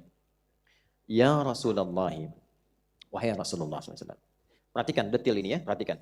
Ibunda kita Sayyidah Aisyah radhiyallahu taala anha meriwayatkan kurang lebih 2210 hadis. 2210 hadis. Dan itu banyak sekali terkait dengan aspek teknis ibadah, selebihnya aspek keperempuanan. Jadi kalau para ibu ingin mendalami tentang perempuan muslimah yang sejati, banyak carilah hadis-hadis dari beliau ini radhiyallahu taala anha. Di antara sekian hadis teknis ibadah mengatur tentang sholat malam. Nah, yang saya kasih isiannya dulu sebelum ke teknisnya. Ya Rasulullah, perhatikan kalimatnya. Beliau tidak mengatakan ya zauji, wahai sayangku, wahai suamiku, tapi ya Rasulullah. Inilah cerdasnya beliau. Jeniusnya beliau. Sampai ulama meriset tentang beliau. Tidak banyak orang tahu perempuan sekarang, bahkan beliau itu pakar di bidang kedokteran. Tafsir, hadis, fikih, riwayat, pengajar utama, mufti perempuan, dan ahli kedokteran. Karena saya mendalami meriset tentang profil beliau. Dan yang paling menarik adalah kejeniusannya ketika ditimbang oleh para ulama. Diberi komentar begini, kalau semua perempuan yang pintar disatukan ilmunya di dunia, tetap tidak akan mengungguli kepintaran Sayyidah Aisyah. Dan inilah hikmahnya kenapa Allah ya kan, memberikan isyarat kepada Nabi untuk menikahi Sayyidah Aisyah ini, dipersiapkan mewarisi ilmunya Nabi. Bukan kebutuhan seksual. Dipersiapkan mewarisi ilmunya Nabi. Itu dasar pokoknya itu. Sehingga yang diriwayatkan dari Nabi ilmu semua. Dan yang paling penting adalah ilmu sanad untuk perempuan. Karena perempuan tanya ke laki-laki itu sungkan. Tapi kalau sesama perempuan tentang masalah haid, tentang masalah nifas, tentang masalah macam-macam, tentang masalah maaf jenabah dan sebagainya, itu lebih mudah diterangkannya. Itu rahasianya. Maka ketika memanggil ya Rasulullah, ini memberikan kesan bahwa ilmu ini diharapkan terwariskan bukan untuk pribadinya saja, tapi untuk umat Nabi di masa depan sampai kapanpun. Ara'aita in alimtu ayya lailatul qadri ma'akul. Kalau saat malam itu aku ibadah dan merasakan aura malamnya ini beda, terasa seperti malam Al-Qadar. Karena nanti ada ciri-ciri. Apa yang harus aku katakan? Oke, apa yang harus aku katakan? Maka quli, kata Nabi, perhatikan kalimatnya. Allahumma innaka afuwun tuhibbul afwa fa'fu anni. Riwayat lain, Allahumma innaka afuwun karim tuhibbul afwa fa'fu anni. Kalau untuk tunggal fa'fu anni, kalau untuk banyak, untuk keluarga, untuk anak, untuk cucu fa'fu anna. Jelas? Oke. Kapan malam Al-Qadar itu? Nah, tidak ada yang tahu. Yang paling gampang kata para ulama, kalau pengen dapat saya ajarin ijazah nih satu. Ini rahasia kedua. Ini di antara kita aja nih, begini nih. Sebelum habis waktunya. Kalau pengen dapat malam Al-Qadar, dan ini insya Allah dijamin 100%, insya Allah dapat. Insya Allah. Kalau pengen dapat, hidupkan setiap malam Ramadan. Jangan tinggalkan malamnya. Walaupun kita kerjakan 15 menit. Walaupun kita kerjakan 30 menit. Jadi rumus ini dipakai dalam setiap sholat malam. Malam itu kan dimulai dari ba'da isya sampai menjelang fajar. Salamun hiya hatta matla'il fajar. Gitu. Sampai ke ujung malam nanti. Memang tanda-tanda munculnya itu terasanya nanti begitu agak tengah malam terasa. Tapi kan turunnya malam.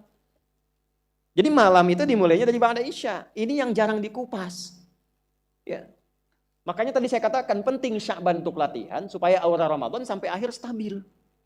Stabil kita kejar. Bisa turun di awal, bisa turun di tengah, bisa turun di akhir. Walaupun banyak turun di akhir untuk motivasi kita supaya kita kencangkan ikat pinggang, di hadisnya begitu. Maka dikejar dengan i'tikaf. Ya, i'tikaf itu artinya memusatkan diri supaya fokus ibadah, peluangnya makin banyak. Apakah yang tidak i'tikaf dapat malam Al-Qadar? Dapat kalau dia menghidupkan malamnya. Bahkan ada orang i'tikaf itu nggak dapat malam Al-Qadar. Kenapa? Karena tidur dia di malam itu. Gitu. Makanya kalau i'tikaf jangan bawa kasur, Bu. Tempat tidur pindah gitu kan. Kasur, bantal, selimut pindah ke masjid semua. Maaf, bukan berarti larangannya sifatnya mutlak, tidak. Karena kondisi masjid kan berbeda-beda. Ya. Jangan sampai membawa yang terlampau nyaman yang membuat kita keluar sesungguhnya dari niat utama untuk fokus ibadah. Balik ke sini. Nah, kalimat itu dibacakan kapan? Suasananya dibawa saat sholat. Kalimatnya dibaca setelah salam dalam 2 rakaat pertama. Jadi begitu kita takbir, itu yang diharapkan apa? Satu, sholat malam ini satu yang diharapkan. Jangan minta dunia. Terlalu kecil dunia itu. Sebab kalau yang ini yang diminta, semua dikasih. Jadi ketika Anda meminta dengan kalimat ini, Allah ridha, kalau sudah ridha semua dikasih. Orang tua kalau senang anak, dikasih nggak apa yang anak minta? Bu, yang nggak punya pun kan kadang kita minjem ya Bu. Saking pengen ngasihnya ke anak, Pak. Karena ibu punya sifat rahim di dalamnya. Memberikan sesuatu dengan dalam. Itu sudah melekat pada Allah dengan sifat penciptanya. Allah sudah Allah ridha, dibuka semua aksesnya. Gitu. Apa yang diminta? Satu, taubat. Ini khusus nih, sholat ini tuh untuk mohon ampunan Allah. Ingat dosa, sujud, ingat taubat. Diurut satu-satu. Salah terhadap istri, salah terhadap suami, salah terhadap anak, salah terhadap orang tua, salah terhadap tetangga. Kan lumayan tuh panjang rakaatnya. Berapa rakaat? Belum, kan belum kita bahas tuh. Baru kita bahas keutamaannya dulu. Ya kan? Gitu. Jadi setiap 2 rakaat nanti salam, baca yang tadi. Untuk menguatkan apa yang dibangun di dalam kesempatan sholat tadi. Jadi misalnya saya siapkan nih sujud pertama, saya pengen minta ampunan Allah. Yang kadang-kadang ketika Allah panggil, jarang saya datang dengan cepat. Banyak salah, banyak dosa, banyak melanggar hukumnya, nangis kita rakaat pertama. Rakaat kedua untuk orang tua kita, ayah ibu kita, sampai meninggal belum sempat minta maaf, belum sempat membalas budinya, sujud, nangis gitu. Minta ampunan Allah. Begitu selesai baca, Allahumma innaka afuwun, itu baca itu dengan getaran yang tadi, itu beda rasanya. Karena itulah Nabi komen begini, kalau bacaan itu, au kama qala, lalu disambut malaikat dengan diaminkan, seketika langsung hilang semua dosanya. Seketika, semua dosanya. Ingat, tapi tolong ingat pesan ini ya. Yang hilang itu hanya dosa. Utang tetap harus dibayar. Dan catatan ini, itu yang mencatat itu ahli hadis. Memberikan syarah di bawahnya. Ini bukan dari saya untuk bercanda, bukan. Ahli hadis itu sampai detil. Di bawah sampai nulis begitu. Ya. Adapun yang dimaksud dalam keutamaan hadis ini adalah menggugurkan dosa, bukan menggugurkan utang. Itu ada kalimat itu. Tetap utang harus dibayar. Terima kasih ya Allah. Dosaku sudah hilang. Hei akhi, Allah saja menggugurkan dosa, masa engkau tidak bisa menggugurkan hutang? Bisa gitu kan? Nah, itu. Jelas keutamaannya? Paham ya? Jadi satu, keutamaan sholat ini bisa menggugurkan dosa-dosa. Kebayang nggak begini? Maaf ya. Baru malam pertama Ramadan, kita sholat, lalu kita amalkan. Begitu 2 rakaat, belum selesai sampai tuntas. Begitu baca, taubat, sujud, baca doa ini, salam 2 rakaat, begitu dibaca, meninggal. Misal. Itu paling indah. Paling indah. Ya, mau begitu? Nanti ya, pas Ramadan. Tunggu Bu, bentar lagi insya Allah. 2-3 hari lagi lah ke depan. Jelas ya? Ya saya tambahlah 10 menit lagi ya. Kita berhenti jam 10 kurang lebih. Ya kurangnya saya mohon maaf, ya lebihnya disesuaikan. Udah teknisnya sekarang. Kan belum ketemu. Ini sholatnya namanya sholat apa? Udah Allah alam gitu aja gampang ya. Sholat malam, sholatul lail. Sekarang teknisnya. teknisnya sebelum nanti ke doa. Doanya tadi sudah saya katakan, nanti yang kita bahas sifatnya. Saya ingin fokus supaya manfaat waktu kita sisanya. Secara teknis langsung hadis riwayat Muslim. Nomor hadis 749. 749. Nanti tinggal dicek ya. Kalau nomornya beda karena beda cetakan atau ada ikhtisar, nanti rawinya yang meriwayatkannya. Namanya Ibnu Umar radhiyallahu taala anhuma. Di Al-Bukhari juga ada kalau nggak salah nomor hadis 990. Tapi yang paling jadi patokan yang agak detil di hadis Muslim riwayatnya. Nomor hadis 749. Dari Ibnu Umar radhiyallahu taala anhuma.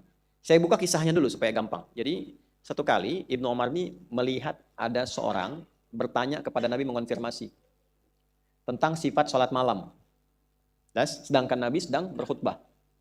Ya, ini dipahami ulama, oh ini bukan khutbah Jumat nih, khutbah yang dimaksud kayak ngasih tausiah, nasihat ya. Kalau khutbah Jumat kan nggak bisa tanya. Izin Pak Hotip, maksudnya tadi apa? Mungkin. Kan saya pernah ngisi Jumatan satu tempat, pertanyaan retoris yang nggak perlu dijawab maksudnya gitu ya, di daerah. Apakah kita masih beriman, Bapak Ibu, saudara-saudara sekalian? Masih katanya. Ya udah. Itu kan ketidaktahuan nggak apa-apa gitu. Nah, ketika sedang mengisi khutbah itu atau tausiah, ada seorang bertanya, ya Rasulullah, bagaimana teknisnya salat malam itu? Maka keluarlah kalimat ini. Salatul laili, salat malam itu. Ya, salatul laili, salat malam itu. Mathna, mathna. Engkau tunaikan mulai dengan 2 rakaat, lalu sambungkan terus dengan 2 rakaat. Di standar jumlah paling awal, standar yang paling awal kalau ingin tunaikan berapa rakaat? 2 rakaat. Salatul laili mathna, mathna. Teknis nih. Ada terkait waktu. Waktu dulu, ada terkait jumlah rakaat. Waktunya malam, tadi saya katakan malam itu dari ba'da Isya sampai menjelang fajar. Menjelang fajar itu waktunya disebut sahar namanya. Sin ha ra. Saharun. Jamaknya disebut asharun. Ashar. Jelas? Pekerjaan yang dilakukan di waktu sahar disebut sahur. Kita kenal makan sahur. Nah, sahur itu asalnya bukan makan, tapi kegiatan yang dilakukan di waktu sahar. Karena kita makannya di waktu sahar, maka disebut makannya makan sahur. Kapan sahar itu tiba? Kurang lebih waktunya sekitar 15 sampai dengan 20 atau 30 menit sebelum subuh, sebelum fajar. Jadi kalau tadi misalnya 4.45, ya, jadi dari 4.15 itu sudah sahar. Maksudnya nanti kalau mau makan sahur, upayakan jangan terlalu jauh waktunya dari fajar. Dekatkan ke subuh. Sehingga barokahnya makin banyak. Itu yang dimaksud inna fis sahuri barakah. Di makan sahur itu ada keberkahan. Berkah utamanya, satu, memberikan energi. Kalau makannya jam 2, itu makan awal malam. Dini hari maksudnya. Nanti nahan laparnya makin banyak. Bukannya kan maghrib bisa jam 6. Kalau kita nahan dari jam 4, ini selesai 4.30, kan? Atau bahkan 4.40, ke maghrib jam 6, kan jaraknya nggak terlalu jauh. Tapi kalau Anda mulai makan jam 2, lalu mulai menahan, makin lama durasi untuk menahan lapar dan hausnya. Jelas? Yang kedua, ketika dekat ke subuh, barokahnya apa? Badan kita segar menunaikan sholat. Gitu. Beda ketika sholat jam 2, ya, maaf, makan jam 2, itu pasti pengen tidur lagi. Tuh. Nanti bangun mepet. Tuh kan? Nah ini seringkali demikian. Ya. Seringkali terjadi klasik yang seperti itu. Maka yang dimaksudkan, ba'da Isya ini sudah lail sampai ke menjelang fajar di waktu sahar. Kalau kita tarik sekarang, misalnya 19.30 selesai sholat Isya, sampai dengan pukul 4.15 misalnya. Ini potensi, silahkan. Mau ambil yang mana ditunaikannya, sholat malam di Ramadan itu. Beberapa sahabat memilih, dia tunaikan, tidur dulu, malam baru bangun. Supaya dirapel, begitu sudah selesai, langsung ke istighfar, langsung makan sebentar, langsung subuh lagi, saking nikmatnya ibadah. Jadi sholatnya tengah malam. Ada beberapa ngambil kebijakan, termasuk di masanya Umar. Tidak semua bisa begitu. Maka Umar membuat standar pokok yang gampang, yang memudahkan bagi semua orang. Dasar hadisnya ini, kapan ditunaikannya? Langsung habis Isya. Supaya termotivasi, kerjakan dengan berjamaah. Mengambil sanad pertama. Karena Nabi pernah menunaikan itu. Ya, terus bermakmum beberapa sahabat, malam pertama, malam kedua, malam ketiga, makin banyak. Dan Nabi tidak melarang itu. Begitu hari selanjutnya, malam selanjutnya, Nabi nggak ikut lagi. Nggak ke situ maksudnya. Orang bertanya bingung, subuhnya Nabi keluar. Aku itu bukannya nggak mau ngimamin, bukan terlarang jamaah bahasa kitanya. Kenapa? Khawatir Allah sangat menyukai amalan ini sehingga tarawih menjadi wajib. Dan aku tidak ingin membebani umatku. Itu intinya. Jadi tidak ada larangan sholat ini ditunaikan dengan berjamaah. Kalau ingin sendirian pun boleh. Tidak ada masalah. Dari segi waktu, dari mulai ba'da isya. Pengen habis isya, sholat sunnah ba'diyah 2 rakaat, jaga rawatibnya, alhamdulillah. Setelah itu langsung tunaikan qiyamul lailnya. Jelas sampai sini? Boleh kalau datang Pak, ada tugas di kantor, gak bisa ditinggal, ya efeknya banyak misalnya, sempurnakan dulu itu. Pulang istirahat dulu, atur alarm. Ya, saya mau bangun jam 2 gitu kan. Alarm jam 1, 1:04, 1:30, ya kan? Seperti biasa, alarm 1 matikan alarm, kedua, 3 siap-siap, terus bangunin istri supaya bisa disiapkan. Misal ya. Itu boleh, sah-sah saja secara teknis. Nah, rakaatnya begini. Mulai dengan berapa tadi? Nah, ini yang paling standar. 2. Tunaikan dulu. Setelah itu, selesai, langsung tadi baca doa tadi, lanjut lagi, berapa? Tambah 2. Setelah teknis rakaat. Terus Nabi nggak merinci, kalimatnya begini, masna, fa idza khasya ahadakumul fajra falyutir rakatan wahidah. Kalau Anda khawatir ketika sedang sholat itu mendekati waktu fajar, bahkan bahasa hadisnya ada yang begini, yudrikakal fajru. Fajar akan segera datang, ya, menemuimu, maksudnya akan segera dekat, segeralah tutup dengan witir 1 rakaat. Nah, ini ada orang sholat dari ba'da isya, 2 sampai menjelang fajar terus 1 rakaat. Saya tanya, kira-kira berapa jumlah rakaatnya? Gak usah dikira-kira karena memang gak ada batasan. Jadi sholat malam yang dimaksud di sini gak ada batas utamanya. Silahkan, Anda mau 40, silahkan. Tutup witir 1. 36 silahkan, tutup witir. Witirnya boleh 1, boleh 3, ada 5, ada 7, ada 9, ada 11, ada teknisnya. Jelas? Jadi dasar yang pertama, jumlah rakaatnya tidak ada batasnya. Tapi kalau nanti nggak ada batas spesifik, standar dari batas ini tidak ada, orang mulai bingung. Kan nggak ada batasnya, 2 aja gitu kan. Yang penting ikhlas, daripada 23 atau 11 nggak ikhlas gitu kan. Nah itu kalimat itu sudah menandakan tidak ikhlas. Ya. Maka harus dilihat, bagaimana melihatnya standar Nabi berapa? Dari sekian banyak itu, kalau kita pengen ambil standar, yang paling standarnya itu berapa gitu ya. Nah, maka kita rujuk. Kembali aja ke sini nih. Nanti hitungnya. 40, 17 tambah 12 berapa? 29. 40 kurangi 29 ketemu 11. Nah, 11 ini standar yang paling dasar, paling standar. Di mana ditemukannya misalnya? Ya kita ambil misal di Abu Daud. Sunan Abu Daud. Kan yang Al-Bukhari tadi sudah, Muslim sudah. Kita ambil yang Abu Daud. Nomor hadis berapa? 1367. Yang meriwayatkan siapa? Ibnu Abbas radhiyallahu taala anhuma. Kejadiannya di mana? Di rumah Sayyidah Maimunah. Sekarang tempatnya di mana? Bisa dilacak enggak? Bisa. Di gate Nabi. Di mana posisinya? Ini Zam-Zam, ini Sofwa, ini jalan ke Aziziyah, ini Jabal Kubais sampai ujung, ini Istana Raja. Ini CCTV pos, CCTV putih ngadap ke sini. Berpapasan pintu 26, kalau masuk umroh langsung ke sini. Kemudian masuk, yang ini pintu 26 lurus ke sini. Dari lurus setelah ini, pintu 26, terus sampai ke sini, sampai ke ujung. Kan saya sering bilang ya, ada kipas angin. 35 jumlahnya. Nah, setelah ini, nanti ada gate Nabi di sini posisinya. Di sini ada jembatan, ini ada tiang lampu. Tiang lampu ini dulu rumahnya Abu Jahal. Kemudian ada gate Ali, kemudian ada gate Ali, kemudian di sini ada gate Salam, Babus Salam. Babus Salam. Nanti kalau tarik lurus ke sini, itu ketemu dengan rumahnya Nabi SAW dilahirkan. Baru di sini kemudian Bab Marwah. Ini depannya toilet dan seterusnya. Nah, di sini posisinya. Cuma di Islam yang ayatnya ada, hadisnya ada, orangnya dibuktikan secara biografi ditemukan, tempatnya ada, bisa dinaktilasi. Kalau dengan semua penjelasan ini belum yakin juga tentang kebenaran Islam, dengan cara apa lagi yang bisa diyakinkan? Oke? Baik, kejadiannya di sini, dokumentasinya ini ada, periwayatnya ada, apa bunyi hadisnya? Qala kana an-nabiy sallallahu alaihi wasallam, adalah kebiasaan Nabi sallallahu alaihi wasallam idza istaiqadha min naumihi, kalau bangun dari tidurnya di malam hari. Oke, pelan-pelan. Kadang beliau di pertengahan malam atau tambah sedikit atau kurang sedikit. Artinya bisa tengah-tengah patokannya. Kurang berarti kan ba'da isya, ya kan? Setelahnya juga berarti lewat tengah malam, tetap ba'da isya menjelang ke fajar. Maka apa yang dilakukan? Fajalasa, beliau duduk terlebih dahulu. Wa masaha biyadihi min athari naumih, kemudian menghilangkan bekas kantuknya dengan tangannya yang bersih. Faqara khawatima surah Ali Imran, maka beliau membaca akhir-akhir surah Ali Imran ayat 190 sampai ayat 200. Fadhahaba ila syinin mu'allaqah, kemudian pergi ke tempat tertutup, fatawadda, kemudian berwudu.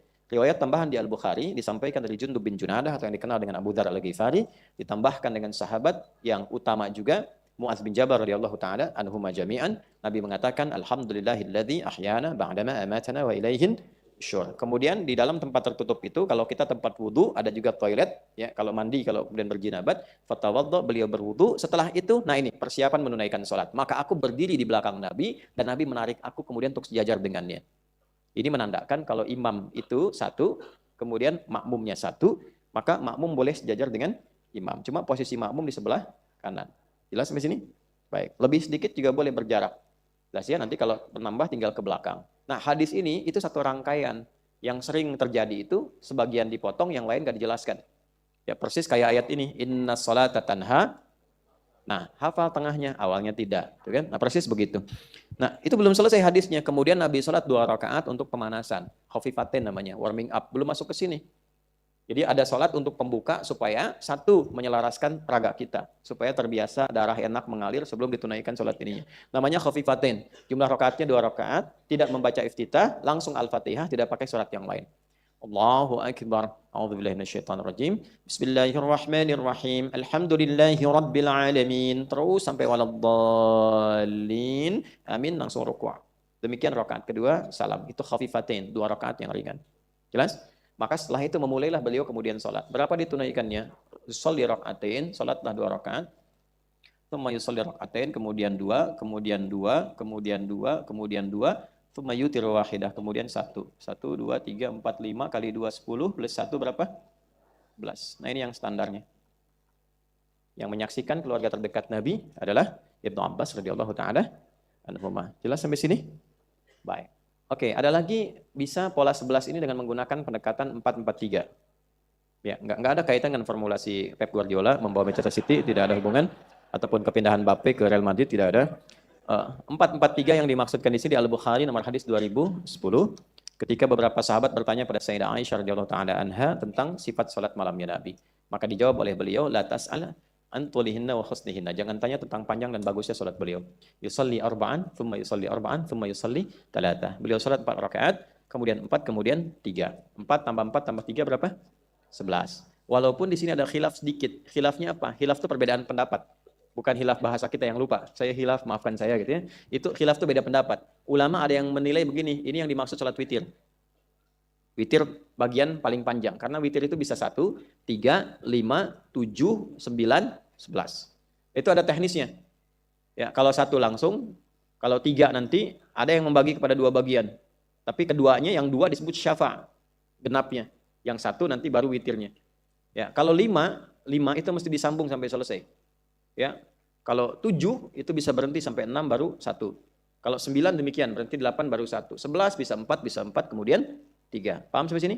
Jadi ada yang memahami ini witir, ada yang memahami ini adalah salat malamnya Nabi. Kan sifat salat malam itu ada 3. Qiyamul lail, tahajud, kemudian satu lagi witir. Ketiga-tiganya salat malam. Tapi yang dilihat, di highlight itu jumlah rakaat. Artinya salat malam jenis apapun bisa 11 rakaat standarnya. Paham begitu? Jelas ya? Apa dalilnya bahwa 11 rakaat standar? Dikonfirmasi dalam hadisnya tadi yang Sunan Abu Daud. Nah, yang jadi standar bukan cuma jumlah rakaatnya, jumlah bacaannya. Maksudnya ayatnya. Apa yang dibaca Nabi dalam 11 rakaat itu? Maka penasaran sahabat yang tadi tanya ke Sayyidah Aisyah, ikutlah kemudian di belakang Nabi sholat, kesempatan berikutnya. Begitu sholat di belakang Nabi, perhatikan baik-baik. Ternyata rakaat pertamanya adalah saat didengar 100 ayat Al-Baqarah. Mulailah kemudian merasa bimbang para makmum. Ternyata ketika Abdurrahman bin Auf, Abdullah bin Mas'ud merasa akan rukuk, Nabi lanjutkan sampai selesai Al-Baqarah. 286 ayat. Ketika menyimpulkan akan rukuk, ternyata Alif Lam Mim lagi. Masuk Ali Imran 200 ayat sampai selesai. Ketika menyimpulkan akan rukuk, ternyata masuk An-Nisa sampai 176 ayat. Tuntas semua. 5 juz 4 halaman.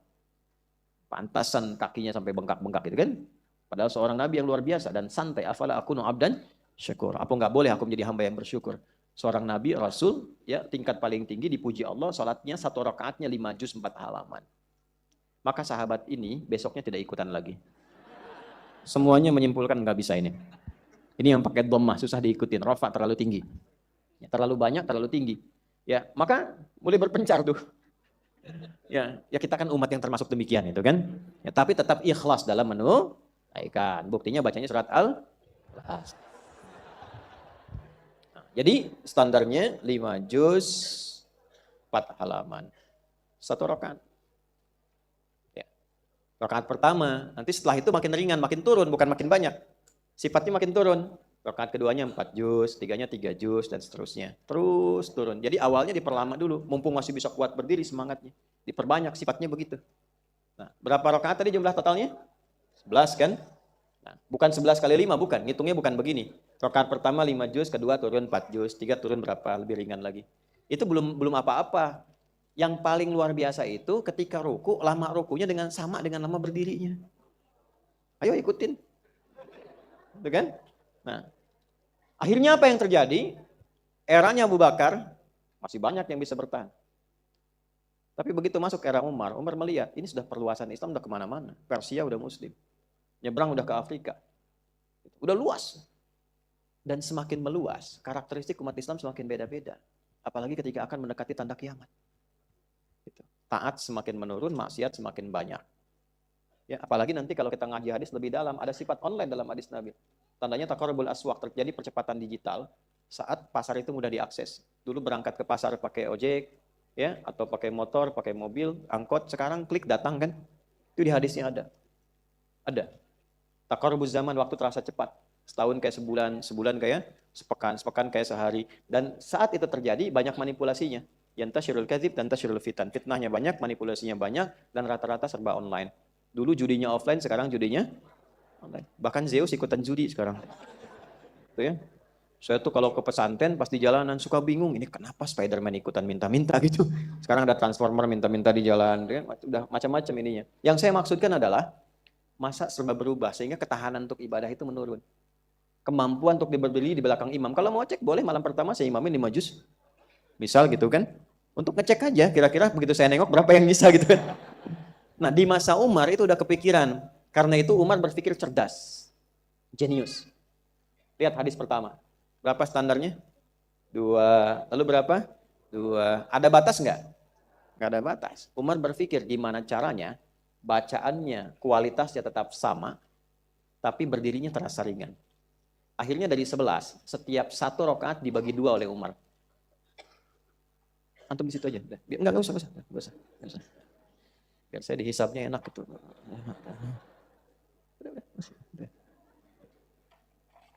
11. Lihat pecah. Setiap 1 dibagi 2. 1, jadi 2 kan? Kalau ini kita pecah terus, jadi 10 plus 1 kan? Ini kan witirnya kan? Ini sampai 10 kan paling gampang kali 2 aja kan? Karena setiap 1 kan dibagi 2. Kan? 10 kali 2 berapa? 20. Ini tambahkan, bagi 2 lagi. Kan ini panjang juga bacaannya. Ya kan? Dipecah lagi 2. Berarti 1. Tambah lagi berapa? 2 lagi kan? Ya, maksudnya 1 rakaat, setiap 1 rakaat dijadikan 2 rakaat. Apa motivasinya? Supaya yang panjang dibagi, yang 5 juz bagi 2. Sehingga bisa ditunaikan 2,5 juz, 2,5 juz. Jelas gak? Jadi yang tadinya ditunaikannya ini 5 juz 1 rakaat, sekarang dijadiin 2 rakaat. Paham? Sampai akhirnya, paling gampangnya kan 11. Kali 2 berapa? 22. Pecahannya begini, 22 rakaat plus witirnya 1. Inilah asalnya 23 rakaat. Jadi 23 itu bukan untuk dipertentangkan 23 apa 11, 23 apa 11, gak ada hubungannya. Bukan. Motifnya asalnya untuk meringankan berdiri itu supaya tidak terasa terlampau pegal, tapi jumlah rakaatnya itu diperbanyak, bacaannya tetap. Ada yang gak kuat sampai 23, dia tambah sampai 39. Motivasinya apa? Pengen ngikutin Nabi semampu apa saya. Gak ada kaitan dengan perdebatan, dengan ormas, gak ada. 23 tuh, NU tuh. 11 Muhammadiyah tuh. 11-nya berapa? 443 Persis tuh. Gak ada. Gak ada hubungan. Gak ada hubungan. Semuanya Alhamdulillah. Ya kan? Yang 23, Alhamdulillah. Yang 11, Alhamdulillah. Yang salah, yang... Nah, itu juga belum tentu disimpulkan demikian. Bisa jadi sedang head. Ya kan? Ya kan? Dan hukumnya sunnah. Jelas sampai sini? 11. Tapi baik 11 ataupun 23 punya sifat yang sama. Apa sifat yang sama itu? Saya akhiri 1 tunaikan dengan sifat taubat tadi sehingga menenangkan kepada jiwa. Rohnya tenang. Sesuatu yang menenangkan roh disebut tarwihah. Apa namanya? Tarwihatun. Kalau kita mengerjakan pekerjaan sekali sholat, hati kita tenang, roh kita tenang. Itu tarwihah. Kalau berkali-kali kita kerjakan, 11 kita kerjakan, 23 kita kerjakan, sampai betul-betul tenang. Banyak sekali rakaatnya, maka dijamakkan menjadi tarawih. Di tarawih itu asalnya sifatnya. Nama sholatnya qiyamul lail, qiyam Ramadan. Sifatnya disebut tarawih. Kenapa dipopulerkan nama tarawihnya sampai disebut sholat tarawih? Untuk memberikan kesan, kalau menunaikan sholat ini, satu, jangan buru-buru. Tunaikan yang tenang. Yang kedua, ini parameter keberhasilan. Berhasilnya kita menunaikan sholat ini, ketika sholat dan pulang ada perbedaan. Datang gelisah, pulang tenang. Datang kurang bagus, keluar itu bersikap mulia. Karena dosa diampuni. Yang tenang tunaikan. Amin. Ya. Karena saya bingung, yang 11 hampir 1 jam, yang 23 ada yang 7 menit gitu kan. Nggak bingung. Tapi kan kita sudah hatam. Iya, gitu kan. Hatam, alhamdulillah. Tapi sifat tarawihnya pasti terjaga. Jelas sampai sini? Oke, yang tenang, nggak usah senggol-senggolan, nggak usah kenceng-kencengan. Belum waladolin sudah amin, gitu kan? Ya, belum selesai imam sudah batuk. Ya, kalau memang nggak kuat mundur sedikit, istirahat dulu. Nggak usah batuk-batuk, tenang aja. Nggak usah berdehem, nggak ada yang dicari. Nggak usah. Mundur, duduk istirahat, diam, udah, tenang. Ya, kira-kira nanti sudah mendekat takbir lagi gitu kan? Cuman kualitas agak menurun. Itu ya seperti ilmu, al-ilmu nurun, kualitasnya agak menurun. Itu asalnya kan ilmu itu cahaya kan, cuman karena kurang fokus jadi nurun. Nah, jadi itu yang kita optimalkan. Ini 1 dari 5 tadi kurikulum yang kita tulis di awal. Baru bahas 1, belum Quran, kan? Belum taubat bacaannya gimana, doanya apa yang paling ampuh, ada rahasianya. Cuman waktunya habis. Terserah mau ya, saya udah tambah lagi 10 menit. Ada hak yang lain lagi yang harus saya sampaikan. Assalamualaikum warahmatullahi wabarakatuh. Alhamdulillahi rabbil alamin.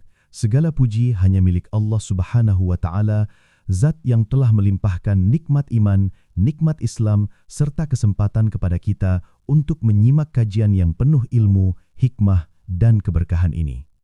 Salawat dan salam semoga senantiasa tercurah kepada junjungan kita Nabi Muhammad SAW, keluarga beliau, para sahabat, dan seluruh umatnya yang setia mengikuti petunjuk beliau hingga akhir zaman. Sahabat yang dirahmati Allah, sebelum kita menutup kajian ini, mari kita renungkan kembali pesan-pesan penting yang disampaikan oleh Ustadz Adi Hidayat agar ilmu yang kita dengar tidak berhenti di telinga, tetapi benar-benar turun ke hati dan terwujud dalam amal nyata. Kajian ini mengingatkan kita bahwa bulan Sya'ban bukanlah bulan biasa dan bukan sekedar penanda bahwa Ramadan akan segera datang. Sya'ban adalah bulan persiapan, bulan latihan, dan bulan pembiasaan. Di bulan inilah Rasulullah SAW mencontohkan bagaimana seorang hamba mempersiapkan diri sebelum memasuki bulan ibadah yang agung, agar ketika Ramadan tiba, kita tidak kaget secara fisik, tidak lemah secara mental, dan tidak kosong secara spiritual. Kita juga diajak untuk memahami bahwa perintah puasa yang terdapat dalam Al-Quran tidak diturunkan di bulan Ramadan, melainkan di bulan Sya'ban. Hal ini menunjukkan betapa Allah Subhanahu wa Ta'ala Maha Penyayang kepada hambanya, karena Allah memberikan waktu bagi umat Islam untuk beradaptasi, melatih diri, dan menyiapkan kualitas iman sebelum memasuki kewajiban puasa Ramadan. Rasulullah SAW memberikan teladan nyata dengan memperbanyak puasa sunnah di bulan Sya'ban. Ini menjadi pelajaran penting bagi kita bahwa ibadah besar tidak datang secara tiba-tiba, tetapi perlu dibangun dengan kebiasaan yang baik dan konsisten. Ramadan yang berkualitas lahir dari persiapan yang benar sejak bulan Sya'ban. Dalam kajian ini juga dijelaskan bahwa bulan Sya'ban memiliki keistimewaan yang jarang disadari oleh banyak orang. Amal-amal soleh yang dikerjakan di bulan ini tidak hanya dicatat oleh para malaikat, tetapi diangkat dan diperlihatkan langsung kepada Allah Subhanahu wa Ta'ala. Karena itu, Sya'ban adalah kesempatan besar bagi kita untuk memperbaiki catatan amal, membersihkan niat, dan memperkuat hubungan dengan Allah sebelum Ramadan datang.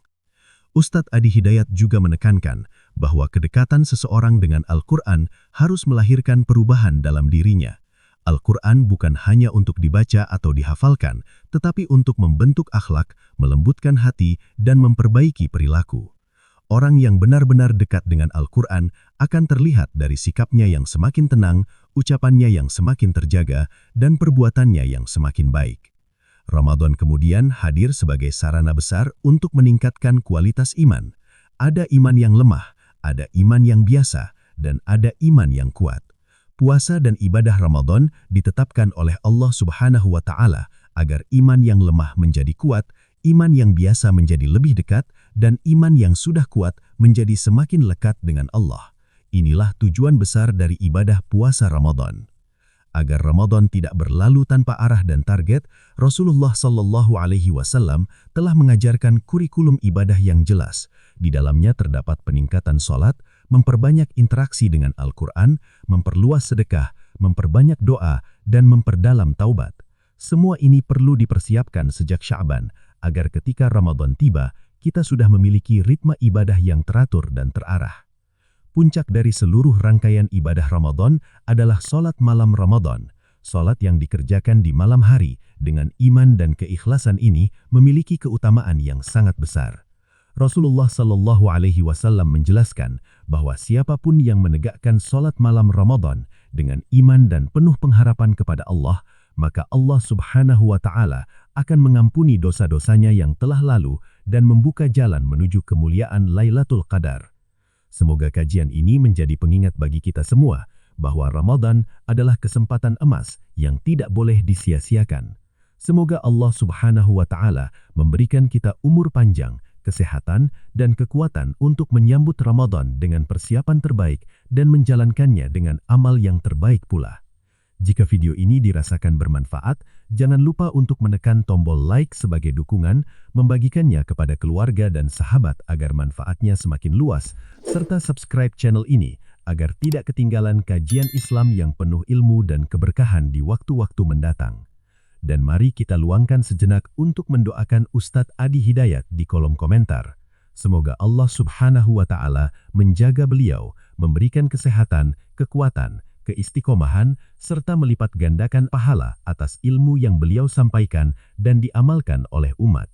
Akhir kata, semoga Allah Subhanahu wa Ta'ala mempertemukan kita dengan bulan Ramadan dalam keadaan iman yang lebih baik, hati yang lebih bersih, dan amal yang lebih siap. Wassalamualaikum warahmatullahi wabarakatuh.